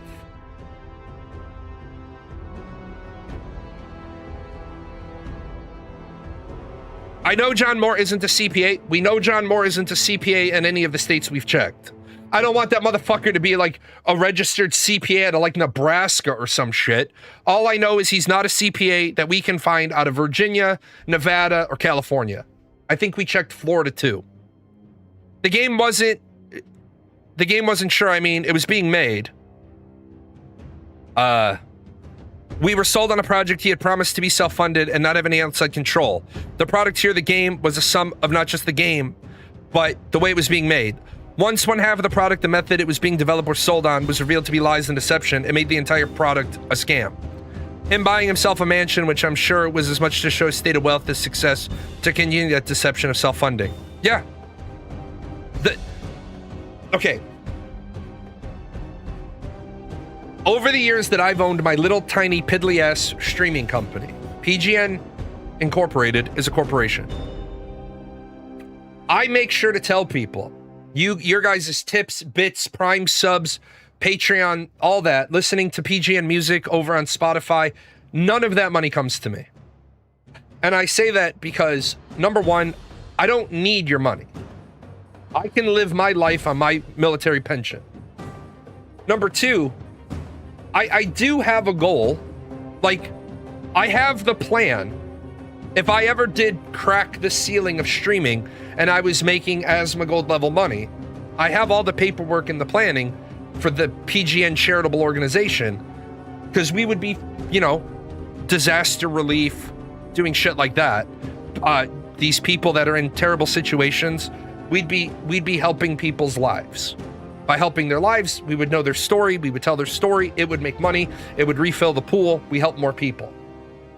All Steven had to do was build the fucking game. Why does it seem like Steven can put more effort into his lawsuit than he did into building the game? Like, again, I don't know if it's true and I don't know if it's false, but I know Jason Karamanis confronted Steven about his gambling. Dude, if you have a gambling problem, the very last thing you should be doing, right, is managing money. Like, not trying to be a dickhead to you, but there is some context to this text message that I feel Steven will eventually have to answer to. Jason says, the gambling was keeping you from your potential.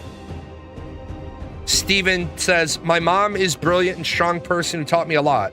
I learned a lot from her for sure, and she's always spoken so highly of you, which is why I felt your knowledge and passion would be an asset to have for the empire I am building.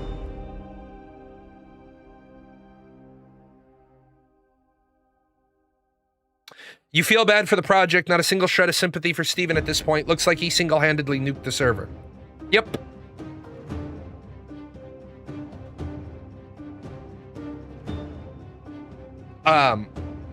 If you ever saw the movie Deepwater Horizon, the character Mark Wahlberg plays, that's me. If there's an award ceremony going to be somewhere, I want to be fixing something. I don't want public recognition. My boss got kind of pissed at me. For an officer, for a young officer, my ribbon rack was really stacked as a captain. I had more ribbons on my ribbon rack than some lieutenant colonels and colonels do, because I was prior E and I'd done some shit.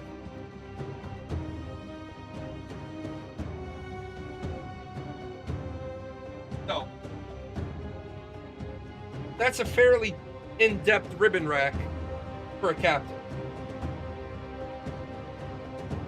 Well, I had a cool as shit commander came down to my office once. I always volunteered to be the duty officer on commander's call day. Always volunteered to be the duty officer. The commander, all the other officers are in a meeting. I'll be the guy that takes all the fucking shit phone calls. No problem. My commander walked down one day and he was like, you know that we've had a decoration that we're trying to present to you for the last 3 commander's calls.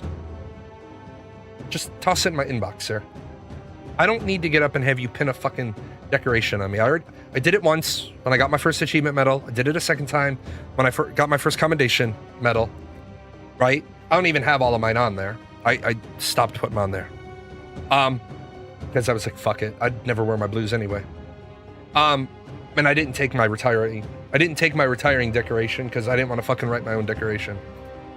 But the problem is, if you've got people that want to be publicly recognized, public recognition works for some people. Extra money works for some people. Time off works for some people. I don't know. Game was fun. It was just a normal CEO. I think the game would have been fine. I don't get his motives. He had enough money. No, he didn't have enough money. That was the problem. The company had enough money to make the game, but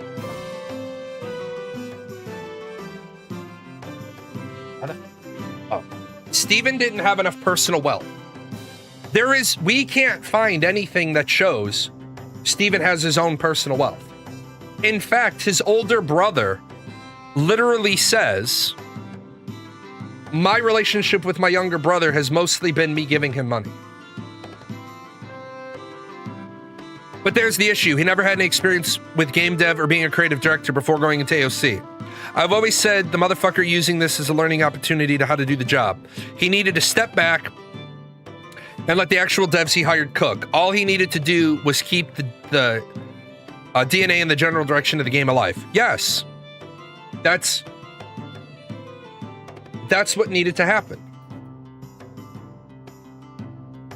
That's absolutely all that needed to happen. I just don't understand how Steven thought this was going to go. He had to know that this would blow up at some point. The fact that Jason addresses Steven's gambling. Gamblers don't know that it's going to blow up. And that's their fucking problem. As I've said, if you live near a casino and you're married or you have a girlfriend or you have a best friend or you have a whatever, go to the casino. Every casino I've ever lived near, every casino I've ever been to, whatever the fuck it is, has some sort of loyalty reward program. You go into the casino, you sign up for their loyalty reward program, you get your betting card, you go in. It doesn't work as well anymore because now they better data, but you go in, you play a couple of hands of blackjack, or you play a couple of rounds of roulette, or you play a couple of spins on the machine, and then you leave. You cash your card back out. Well, every time you're nearby, you just go in with your card, you throw a couple of bucks on your card, pull a couple of one-armed bandits, and walk out. But this is the key part. Win or lose, you have to walk out. Eventually, they're going to start sending you $100 free bets. You get a $100 free bet, your girlfriend, your wife, your husband, your spouse, your best friend, whatever, gets their $100 free bet. Here's what you do. You both go down to the casino. It's right by the theater that you're going to see the movie at, or it's right down the block from where you're going to see the ball game or whatever. You walk into the casino with the discipline of, you're both going to walk up to the roulette table. You're going to put your free complimentary play on black. They're going to put their free complimentary bet on red. One of you is going to lose. Statistically speaking, one of you is going to win. They hand you your winnings. You cash out, you leave, you give half to your buddy. It works if you have two because you're playing the odds. They don't give a shit. They understand that people do this. They don't care. Because a lot of people will hit and then rebet. And then they try to get back up. When I used to be impoverished, we got $100 free bets all the time. My fiance and I went down to the casino. I got $25 chips for $5 a hand blackjack. They're color-coded because they're comp chips. You can't cash them out, but you can bet them. And once you win on the bet, they take your blue chip, I think they were blue at the time, and then they put down your 5 and your winnings 5. Well, every time that happened, one chip goes into my shirt pocket, one chip stays on the table. When I'm out of chips on the table, I go to the cash out. One night I was up about $1,800. Just sitting there. Guy came over. Can we comp you a room? Can we comp you dinner? Yeah, sure, whatever. Want to give me a room and a steak dinner and tickets to whatever fucking 80s fucking hair band we got playing? Sure, whatever. It was just something to do. It's just a nice thing the casino does. The problem is if you've got an addictive personality and you're a gambler, pretty soon you don't have $1,800 up in your pocket. Pretty soon you're down 2 paychecks. It's very interesting that we only see Steven as Mansion streams after the game and studio had some backing. Obviously now we're finding out he bought it with that funding. Okay, he didn't buy it with that funding. Steven actually didn't own the property until... okay. I don't think the mortgage was in his name until 2024. I think he was renting it. I think he was in some sort of rent to own scenario. But at the same time, you're right. He definitely decided to stream from his mansion and deliberately, I don't believe any of the bullshit now. Well, I had to move out into the hallway because you moved out into the hallway because you wanted to show the fucking your mansion. You wanted to show it here in this expensive hallway, this in this big hallway, this in this office. You wanted to have the charity events at your place. Do I have any games coming out? No, unfortunately, I'm not a game developer. If I was a game developer, games wouldn't suck. Yeah, Steven claims he was into real estate. We can't find Steven's name. And I'm not trying to be a douchebag here, but I can't find Steven's name attached to even one event in real estate. right? I cannot find him on anything. A magazine article, a sales document, nothing.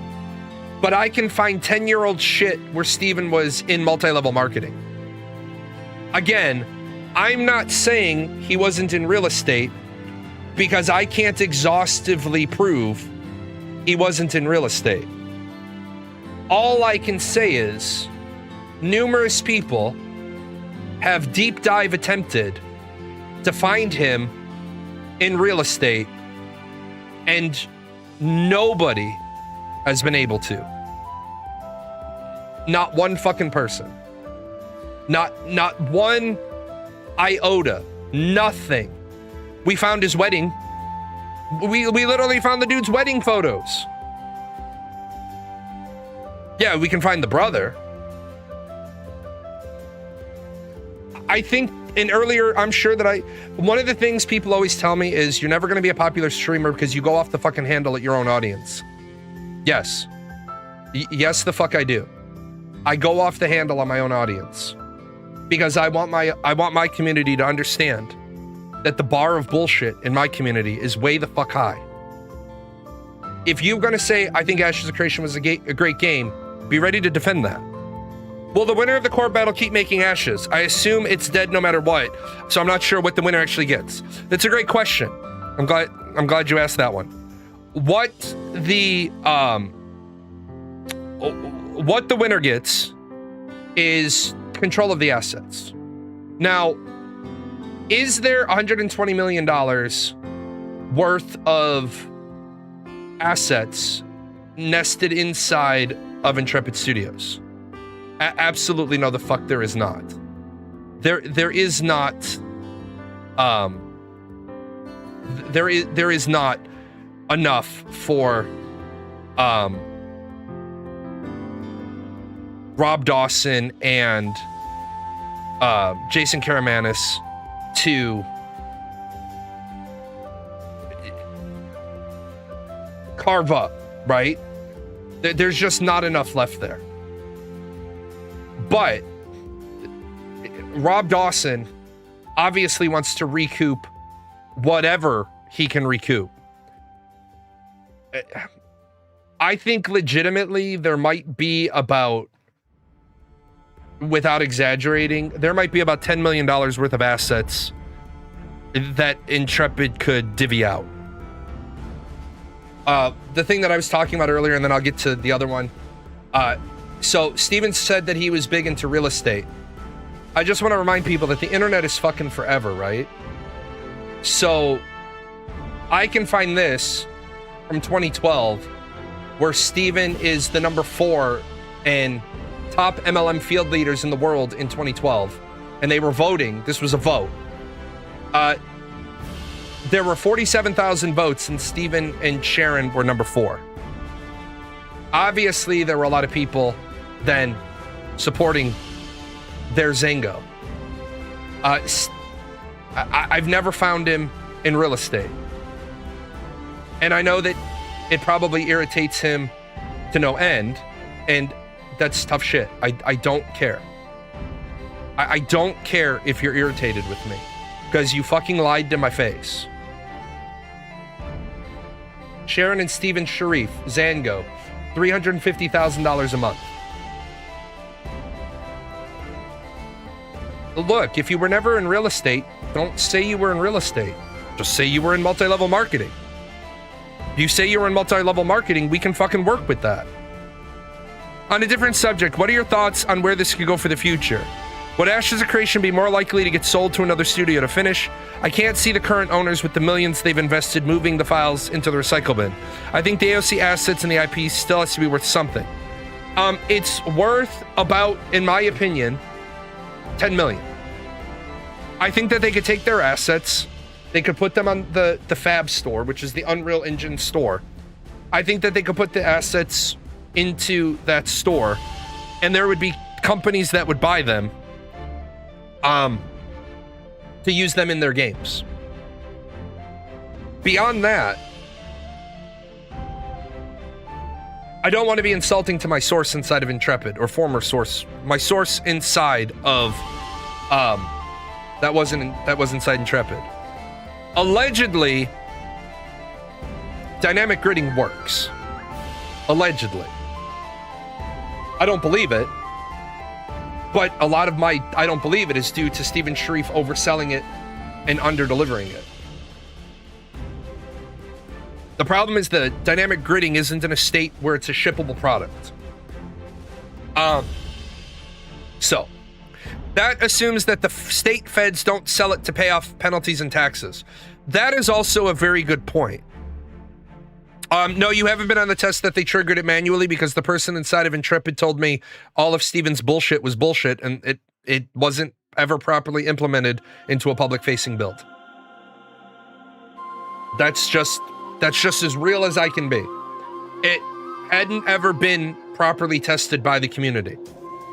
It was getting ready to be tested. I have no reason to doubt the person that told me. They did some kind of test with something, yes. Would the state feds even know how to handle the sale of a game asset? They don't give a shit. People have mixed opinion about MLMs. His entire persona was this fabrication of a rich gamer who has enough shit, who's had enough of shit executives and AAA devs making a proper MMO made by people passionate to make it for us gamers. Yeah, but I got a problem with your statement right there. Ready?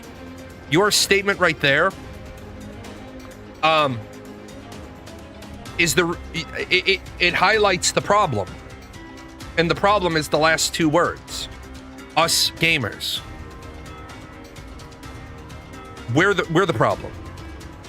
I mean, they need to bring in someone to actually handle the technical part of packaging stuff and whatnot. No, that's not how the federal government or the state works. They sell it in the state that it's in, as is. State and federal auctions literally have disclaimers that says, we make no statement over the quality, reliability, blah, blah, blah, usefulness, value of the product. Period. It's not a mystery package. They document it to the best of their ability, but they're not going to incur costs to document it. Kind of like this. In America, they don't sell your house at foreclosure for the market value of your house, because they're not allowed to.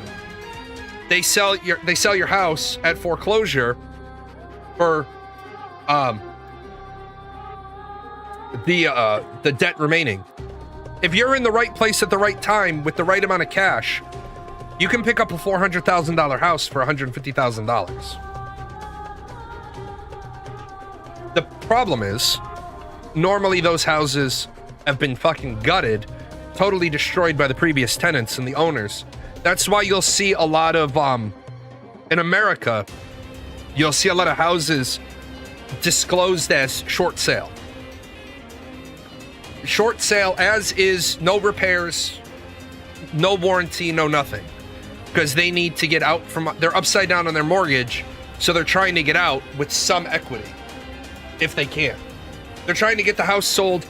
I shouldn't say they're upside down, because when you're upside down, you're not going to get anything. But what they're trying to do is, that is not actually fucking incorrect. Which part of it is incorrect? Go ahead.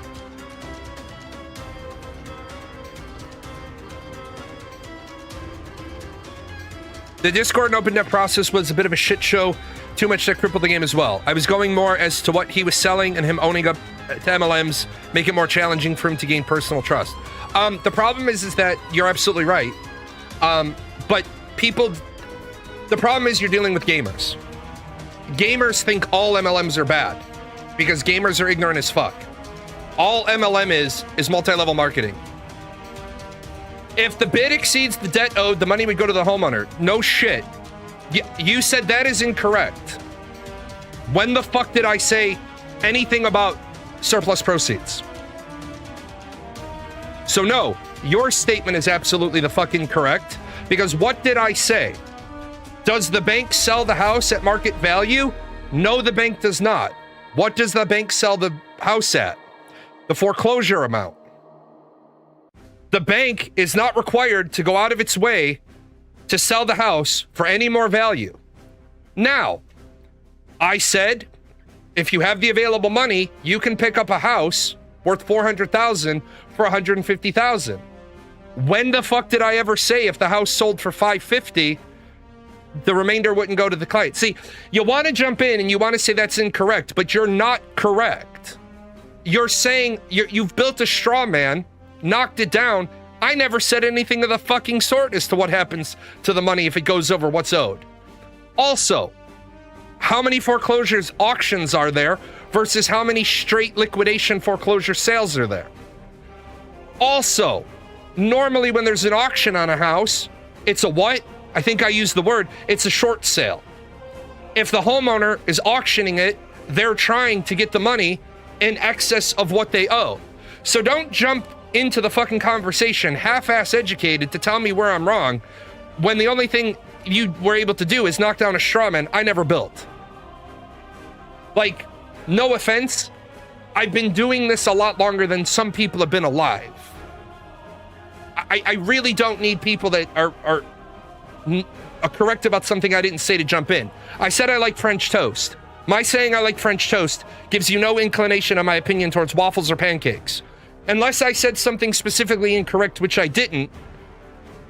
No offense, keep your fingers in their pockets because you're wrong. And I don't like when people pull their pants down in my house and show their ass to the audience. Cool? You did say the foreclosure sale would be only for the amount owed on the debt. That is correct. And your statement doesn't make it incorrect because you said if the bid exceeds the debt owed. I'm sorry, in what fucking universe does anybody bid over the foreclosure amount? Because you know what happens as soon as the bank has a foreclosure amount? I can't stand fucking people like you. I really can't. Okay? I'm just saying the debt bid. No, you're not just saying that. Let me help you out. Okay? Let me help you out because that's not what you said. I'm gonna put up what you said so you can see what you said. The first thing you said is, that is incorrect. I didn't say anything that's incorrect. Now you're backpedaling. I would have respected you more if you just stood on your line, but now you're backpedaling. Because if the bank lists the house at 144 or 149,990 because that's what's owed on the mortgage, where the fuck is there gonna be a bid above that? You know how I buy those houses when they're in foreclosure? I walk through it at 8 o'clock in the morning and I say, hey, this house is worth more than 149,990. Full cash offer. The bank says, full cash offer. And the bank does this. Ready? The bank says, agreed. Once the bank says agreed, nobody can overbid me. The bank has to take the full cash offer. Now, why do you bid the full cash offer on a foreclosure? Because if you dick around and you bid 148 and somebody comes along at noon and bids 149, the bank has to take your offer. The moment somebody bids the exact dollar amount on the foreclosure, the bank says agreed. Then there's no time to overbid it. You're talking about an auction. Auctions, I'll say it again just for you, auctions are generally being run by the homeowner in the hopes that they can get above what they owe the bank and walk away with a little bit of equity. A foreclosure auction is no shit, it's different than a fucking sale, you dumb fuck. No shit. I didn't talk about a foreclosure auction at the beginning. Stop trying to be smarter than the person in the room who hasn't said anything. You're like, that's incorrect. Guess what, man? You're making a straw man argument. I never said shit about how a foreclosure auction would work. My first point was about the fucking sale. The bank isn't required by law to run a foreclosure auction. Generally, a foreclosure auction isn't a foreclosure auction. There's a 3-letter word and a hyphen before foreclosure. Are you smart enough to know what it is? If you see a foreclosure auction, it generally has something in front of it called pre-foreclosure auction. It has a fucking rider on it. The rider is that the minimum fucking opening bid must be the amount of equity. So if 149,990, a bank can only process a foreclosure as an auction. That is incorrect. That is fucking so incorrect. You need to walk the fuck away. That is not correct at all.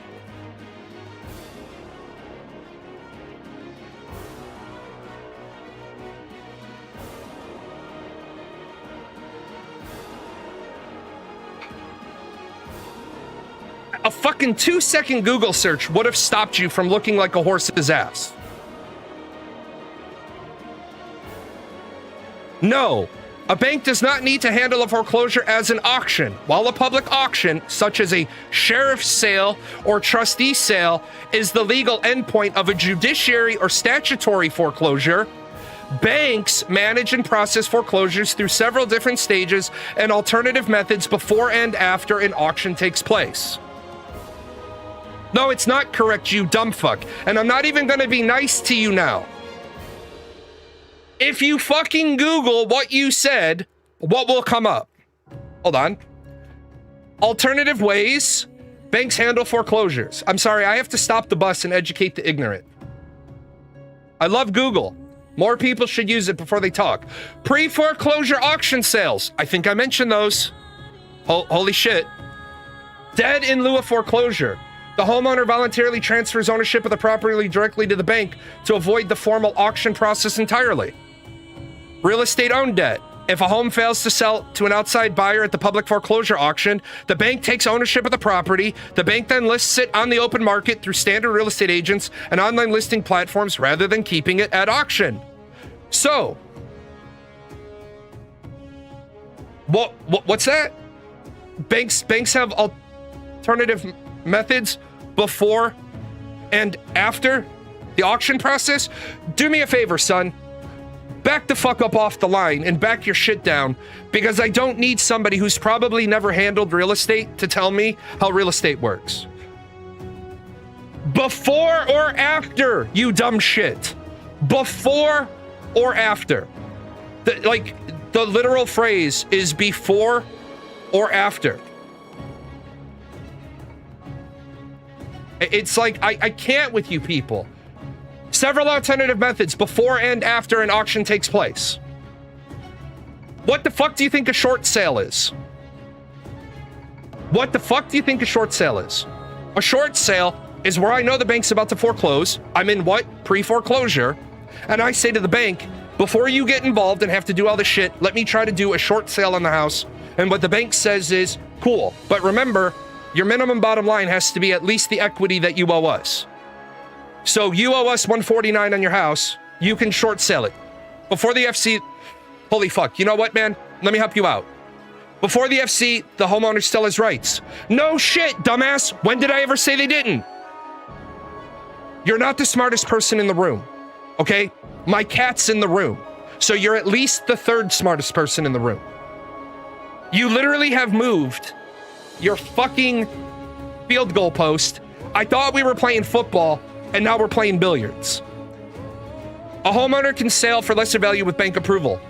With what? Wait, with what? What's those last three words, dumb fuck? With what? And no, they can't, by the way. No, they can't. The homeowner cannot sell for lesser value unless, what? Unless they make up the difference at the closing in cash. Who the fuck would do that? If they foreclose, the only reason why you would meet the margin gap is because you don't want a foreclosure on your fucking record. Other than that, you can't sell a property. You can't even sell your own property for less than its value. Like, I own this house right now free and clear. If I bought a house and I had a mortgage on it tomorrow, I can't sell it because the bank is an interested party at the closing. So I'm going to help you out because you clearly have no idea what the fuck you're talking about. I'm going to help you out. This is free education. Here's the bank. The bank technically owns my house because you don't own your house because you said a homeowner can sell for lesser value, but they're not a homeowner unless they own it. I know this is like confusing for you. You're the owner occupier. The bank is the owner. You don't own the house. The bank owns the house. They own the house on your behalf. So here's the bank and here's you, right? Here's me. And here's you. And you want to buy my house. And I have a $250,000 mortgage on the house. It's what I owe on the mortgage. And you come along and you say, I want to buy your house for $200,000. And I say, okay. The bank says, hold on. who's coming up with this 50K? I am. I want to get rid of this house. So at closing, I show up with 50,000. You show up with 200,000, and the bank through the title company says we now approve the sale because we're getting 250. Scott, please do me a favor. Fuck right off, because I've been doing this shit my entire adult life. My best fucking day is I made $180,000 in profit in about 4 hours. Okay? I don't need some dumbass from the fucking internet trying to tell me how foreclosures work. It's how I got a bunch of my fucking rental properties. There's a lot of other ways you can do it. You're gonna be like, but you didn't talk about, you're right, I didn't, because I'm not doing a fucking real estate show, but I'm stopping the fucking program. Yeah, I hope this asshole isn't being this stupid under his actual name. Because one of my monkeys, I shouldn't call them monkeys, one of my guys probably already knows this guy's whole life, if that's his real name. The problem is, I don't need people that don't fucking understand the system to start telling people who do understand the system how it works. There's like 900 million fucking little factoids about real estate I could share with you. You're like, that's not correct. I think I've proven it is correct. You've upgraded to monkey. No, you're way above monkey. You're at least a silverback gorilla. Now, the problem we have, ladies and gentlemen, is people like Scott Geringer 5418 on YouTube who think they're the smartest guy in the room. They're not. You hear something that you think might be wrong without knowing the first thing about the person speaking, and instead of saying, well, what about this, or maybe asking a question, you pretend you're the smartest guy in the room. Let me explain what the really smart people do. The really smart people don't give a fuck if we're the smartest people in the room. We care about leveraging the other smart people in the room. That's it. Steven Sharif tanked his whole company by thinking he's the smartest dude in the room.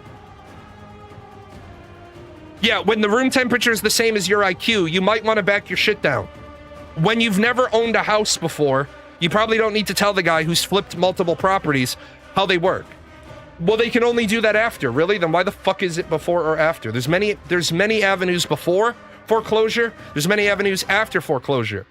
Like I said, if 149.9 is what is owed on the loan, then there's two ways to go about it. Sometimes, one way they run the auction is that the starting bid has to be $149,991. It has to be $1 over the reserve. The other is they start it at $1,000 with a minimum threshold of $149,990. Why would they start it at $1,000? Because when people get into the fucking do I hear 1,000? Do I hear 2? Do I hear 2? I got 2, I got 2, I got 4. 4, I got 10. He's showing 10. I'm at 10, I'm at 10, I'm at 10. They get people blow past the 149.9 because they're competitive. Well, what happens if they only get to 140? 140, 140, 140, 140. If you don't go to 149.9, it's no good. Gonna go to 149.9? Once, twice, go. Good. Good to go. I'll take emails and marketing job for $100K a year. Trebek. Yeah. So what would you pay for the assets from Intrepid at a state auction? What would I pay for the assets from Intrepid? I wouldn't pay anything. I wouldn't pay anything because I think the individual assets are very good. I don't think you can bundle up all of their assets like what Epic Games did. I could see Epic Games, and I mean this sincerely. I could see Epic Games coming in and bidding $5 million on their art assets. I could absolutely see Epic Games bidding $5 million. Do bidders know the threshold beforehand? Yes. Yeah, if it's a minimum reserve, yes. It'll be on the packet. It'll be, generally it's pretty prominent, but sometimes it's in the fine print. And a lot of times if you win the auction at 140, they come to you and they say you need to kick up to 149.9. but you were the winner of the auction, so do you want to go to the minimum threshold? Sometimes if it's not the minimum threshold, nobody, okay, no sale. There's lots of ways it's done, which confuses some people named Scott, apparently, because Scotty doesn't know. But it confuses some people because they go to one type of auction and they're like, oh shit. Now, as far as why Epic Games would spend maybe $5 million, Epic Games already has all the Paragon assets included in Unreal Engine. Now they're old, they're dated, they're from Unreal Engine 4, I think. Yeah, they're from Unreal Engine 4. I don't know if we can really say the Paragon assets have any intrinsic value to the engine anymore. But all of Ashes of Creation's assets, I definitely think Epic could drop $5 million on those assets. Include them stock in the engine, like they did with the Paragon assets. I could see that. I could see Epic buying them for $5 million and selling them on the Epic Games Store, not the Epic Games Store. It's called Fab now. It's the Fab Play Store. I could see them doing that. I don't really see another company. Like, I could see like a Josh, a Triune Studios, the guy that's making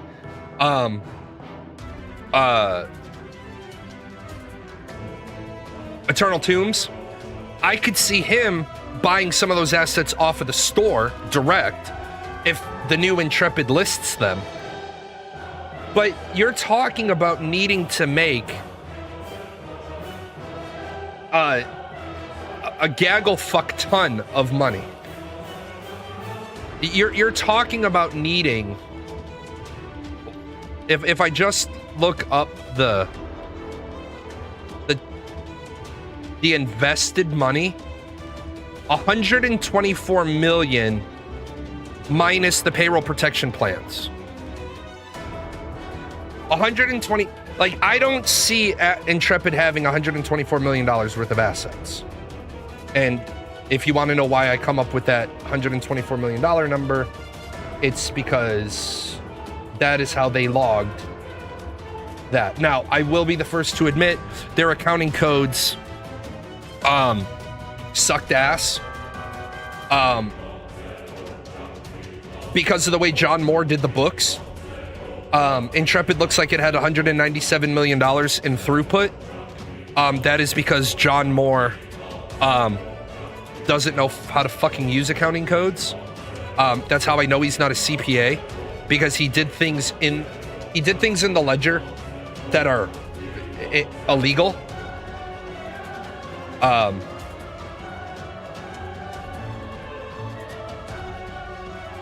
Like, John is probably looking at potential jail time for this, because you can't do this. You'll notice on the screen, I gotta look up one thing real quick.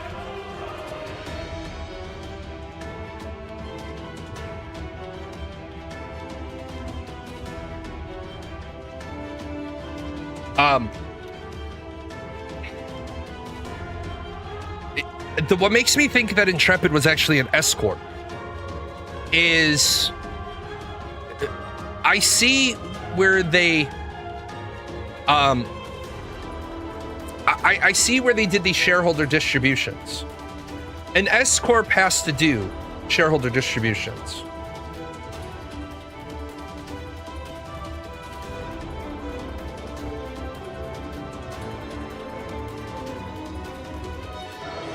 The problem is you don't generally do shareholder distributions this way.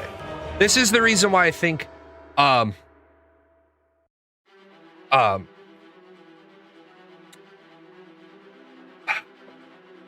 why I think they completely fucked it up, and they weren't, John nor Steven were ready to run a company of this size.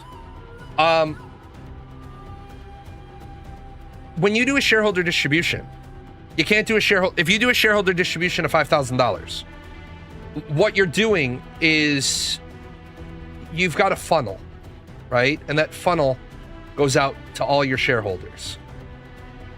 And so when you put $5,000 in the top of the funnel, it goes prorate to each person who's a shareholder. And when you're distributing money that way, now could there be a ledger that shows when they did that $5,000 shareholder distribution of who got what? There absolutely could. But when you notice this, you're having shareholder distributions. You have a $5,000 shareholder distribution, and then you call up here, you call a shareholder distribution. Your name was transferred to Trek Holdings, and you didn't put a memo in. And then you did miscellaneous debit with no memo, shareholder distribution. Miscellaneous debit, no information, shareholder distribution. It's really, really sloppy accounting. It's terrible accounting.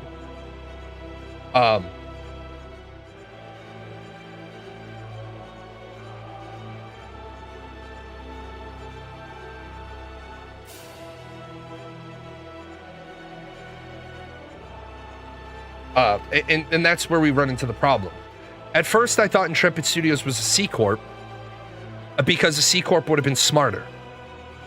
So when he did $5,000 as a distribution, Thomas should have gotten part of that, and Steven should have gotten the rest, and John shouldn't have gotten any of it. Because Steven alleges that John wasn't a shareholder. How do I see this situation ending? Is it too much to ask for Steven and his husband to spend years in jail? That is the thing that actually really shocks me, that Steven is still pushing so hard. And that is, Steven's gonna have to testify in court. If I was Steven's lawyer, what I would be telling him is, I can't put you on the stand to testify because half of the shit you have to testify to is a goddamn crime. People are like, why hasn't the prosecutor of San Diego County charged Steven with anything yet? Why would they? The statute of limitation doesn't wear out for a long time. If Steven gets on the fucking stand and admits to the DoorDash money, that's grand larceny. Literally, you just admitted to it. This is a problem I have with the American justice system. But regardless, I think Steven and John and Zimmerman all have very, very, very, very, very good chances of going to jail. Yeah, it should be sub-distribution. 35,000 shareholder on the book, 3,501 this shareholder. 30, yeah. So what you should do is you should have one ledger that would be 35,000 shareholder. Then you open up the 35,000 ledger, same date, same master amount, but that same master amount on that ledger becomes a credit, not a debit. When you move to your on your main ledger, it's a debit because you're taking money out of the company. But you're taking money out of the company to put it on these other books. So your other books reflected as a credit, and then each shareholder you pay out is a debit. And that is personally why I hate accounting. Because when I'm moving, if I'm taking money out of my company, I always want to say it's a debit, but you're crediting another account. You're crediting a distribution account. It's a pain in the ass. But when you're dealing with shareholders, you need to understand it. Yeah, you're making the record 3 times. One says a debit, one says a credit, and then as many individual debits as necessary. On what charges will they be jailed? Steven could be jailed with grand theft larceny, embezzlement, securities fraud, deceptive practices, and all of those things could be elevated to felonies because he traveled across state lines while he was conducting them, and he used a telecommunication device to conduct them. I don't think obstruction fits yet. Destruction of evidence, though, absolutely. Steven has deleted messages, allegedly. I don't have he deleted this. But if Steven deleted even one message off of the Discord, that's destruction of evidence. The moment you bring a lawsuit, or the moment a lawsuit is brought against you, you can't delete anything. Perjury, if Karamanis, Dawson, and the Intrepid Studios lawyers press correctly, absolutely perjury. And then the reason why Cartho says it makes the criminal case easier when he spends the entire civil case submitting evidence. Steven also fucked himself in his own criminal defense. Because the lawyers for Intrepid Studios have now cut off one table leg and leaned on it. They've challenged the validity of Steven's statement. Oh, they can get him on obstruction, but they have to go down that route. But I think they would get him on destruction of evidence before obstruction of justice. Obstruction of justice would be, he had a company phone and the judge orders him to open the company phone because it's a phone paid for by the company. He chooses instead to delete it. Well, now he took an action that obstructed a investigation, as opposed to just straight destruction of evidence where he deleted it. Shit, I'm about to bring a lawsuit, let me delete my phone. Okay, that's destruction of evidence. Obstruction of justice would be you've been ordered lawfully to comply. Isn't the threshold between destruction and obstruction the threshold on whether or not you're going to be charged? No.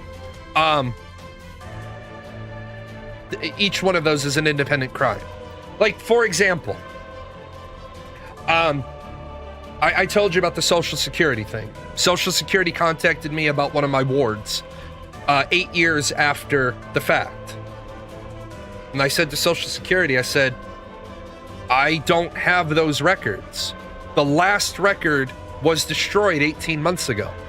And the lady on the phone was like, well, why'd you destroy them? Because that's your table and rule. Your table and rule for records is 6 years and 6 months. So 6 years and 6 months after that month, I destroyed it. And so they were mad because they're like, well, there's a lawsuit happening. And I'm like, I can be subpoenaed and give a sworn statement, but I can't produce, like, and then what I said is, well, why the fuck don't you have the records? And they said, what they said back to me was, well, we destroyed them at 6 years and 6 months. But why the fuck are you calling me asking me if I would have them when your table and rule says to destroy them at 6 years and 6 months? I'm like, don't you have other lifetime records? And they're like, yeah, but those aren't the records that have been subpoenaed. And fucking respond to the damn subpoena that the table and rule authorized their destruction 18 months ago. That's your fucking answer. Now, where do you get the destruction of evidence accidentally? Well, you accidentally destroyed something at 6 years and 5 months. So they charge you with destruction. And you're like, Your Honor, this is one of those times that you get an attorney that says, plead guilty, but in an affirmative defense of honest mistake. Your Honor, yes, I'm not, it's a Alford plea. Your Honor, I'm not contesting, I'm not pleading guilty, and I'm not saying I'm innocent. I'm saying that the state has enough evidence to make the case against me. The extenuating circumstances, I accidentally shredded something 1 month early. To be fair, it is in the rules that they have to attempt to reconstruct the file. Them calling you was fulfillment of that. Yeah, exactly. They have to attempt to reconstruct it. They know they don't have it. They don't reasonably expect me to have it, but they're trying to make it my problem, which is fine. I get that. But no, this is where Steven is gonna fucking walk himself right into a jail sentence. Especially now. Multiple sworn statements. And I just can't believe, I can't believe he was dumb enough to make this a sworn statement. I declare under penalty of perjury under the laws of the United States of America that the foregoing is true and correct. On March 19th, Intrepid, myself, and John Moore executed the founder's intellectual property agreement. A true and correct copy of this license agreement is attached. Intrepid executed separate counterparts through John Moore as president and Thomas as director. The transaction was approved by Intrepid's entire board of directors and by all the holders of outstanding shares at the time. No, it wasn't. No, the fuck it wasn't. So that's one perjurous statement. The next perjurous statement is that you own that name. So this is all going to be fucking terrible. And what I feel bad about, I don't feel bad for Rob Dawson. Rob's a big boy. I'm sure he can handle the guy with the fucking afro telling him I don't feel bad for him. I don't feel bad for Rob Dawson. I don't feel bad for him at all. Why? What kind of, and I'll say this to Rob's face, I don't give a shit. What kind of fucking numbnuts throws good money after bad? Why are you throwing more money into this? This is, how the fuck did you get to 80 million before you pumped the brakes? 80 fucking million dollars? Shouldn't you at some point have said, hold up, I requested my refund 20 times through Steam and they finally gave it to me. Did they give you a cash refund or did they give you a credit refund? I'm actually interested with all the people that say that they've gotten their refunds on Steam. Most of the people now are getting credit, which is good fucking enough, right? Are you telling me you're never going to buy another Steam game again? Take the fucking credit. There's a guy in the subreddit who got an Xsolla refund from his 2021 purchase. Yeah, they gave you Steam credit. Yep, because it costs Steam nothing but lost revenue to give you credit, but it costs them, like, the Steam thing is a lot like DoorDash. The DoorDash guy took a bite out of your fucking cheeseburger, so you call the restaurant to complain, and the restaurant's like, we don't control the DoorDash orders, we don't control the DoorDash drivers, but they're more than happy to give you like a credit to keep you from fucking lighting them up on social media, because like the fucking guy earlier who wanted to tell me I'm wrong about fucking real estate, they don't want fucking people on social media blowing up because we live in a social media dystopian hell. Can Steam write that credit off as a loss? That's a good question.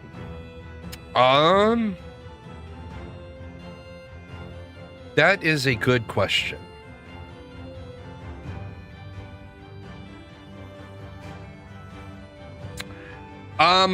Probably not. Unless, well, no, they couldn't at all. They couldn't write that off as a loss.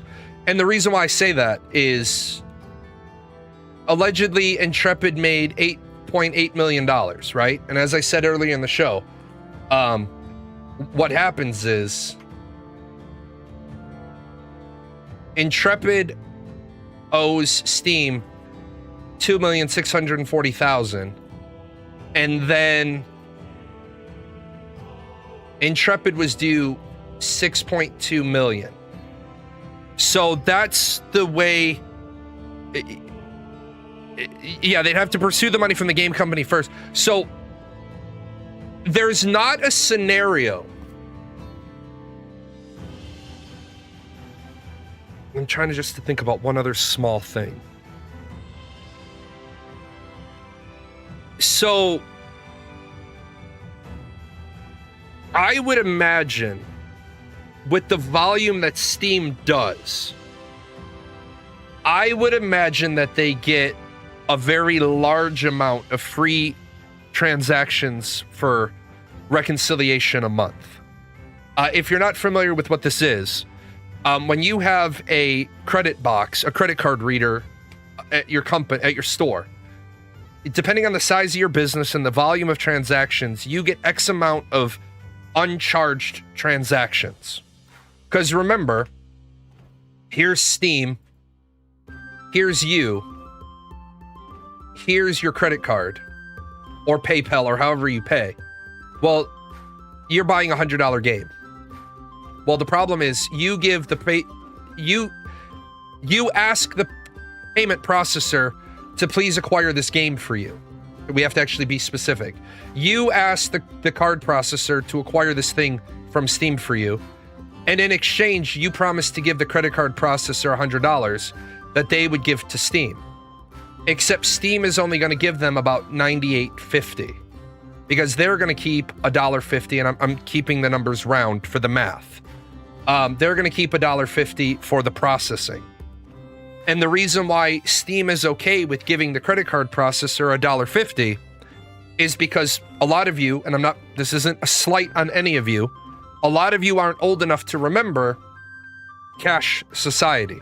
Now, all you old dogs, you're going to have to back me up here. Back when we were a cash society, credit card transactions are what took forever, and cash was fast. Now, people in line paying cash is what holds up the line because everybody else just taps. And then as Fei Lin said, the credit card company is cool with that because they're hoping you're buying shit that you're going to pay them interest. Although, in reality, credit card companies don't want you to not pay your balance. That's the trick, that $1.50, that's how they want to make all their money. They want to make all their money on transactions. You remember the swiping machine and the yellow paper. The carbon copy paper, you sign the white one, or you sign both, you take the white one, they take the yellow one. And if you're really old, they take the yellow one and they staple it to the receipt and they put it in the bottom of the cash drawer. Yes, I know I don't look it, but I'm that fucking old. Okay? Well, when I owned my business, I don't remember how many I got, but I want to say I got 100 refunds, which meant if I gave a refund, they didn't charge me the $1.50. If you go over your allot of reconciliations, then you have to give back the credit card company $100, but they only gave you $98.50 at first, if that makes sense. So on the purchase, they only gave you $98.50. But if you're out of reconciliations, on the refund, you're sending out $100. Which is why larger based companies get a larger amount of refunds that they can do without paying the transaction fee. And why, if you remember this, smaller companies, before all the fraud happened, smaller businesses were more than happy to give you cash on a refund, because then they were fucked out of the $1.50 either way, but they didn't want us to, because after your $150, you start paying a transaction as well. That's also why if you've ever shopped at a business, even today, you buy something on Monday, but you don't see the credit card charge post until Wednesday. It's because they're not reconciling every night because they're trying to save a couple of bucks. You pay every time you close out your terminal. The point of sale terminal, the credit card machine that's attached to that POS, which is funny because I used to say that EVE Online players would be like, what's a POS? What POS? What are we talking? Fucking go back to your Minmatar. Some companies are only paying for 15 or 18 reconciliations a month. They don't reconcile every day. Again, yeah, piece of shit terminal is fuck's sake. But Steam, to get back to the original question, now that we've gone down the rabbit hole, unless Steam somehow gave more refunds than they took in money, which shouldn't be fucking possible, Steam is giving store credit because it means they don't take money off their books. Giving you store credit isn't income lost, it's income not made. It makes perfect sense why they want to give you store credit. I do know some of the Europeans had better luck getting their refunds because Steam has a physical location, Valve has a physical location somewhere in Europe.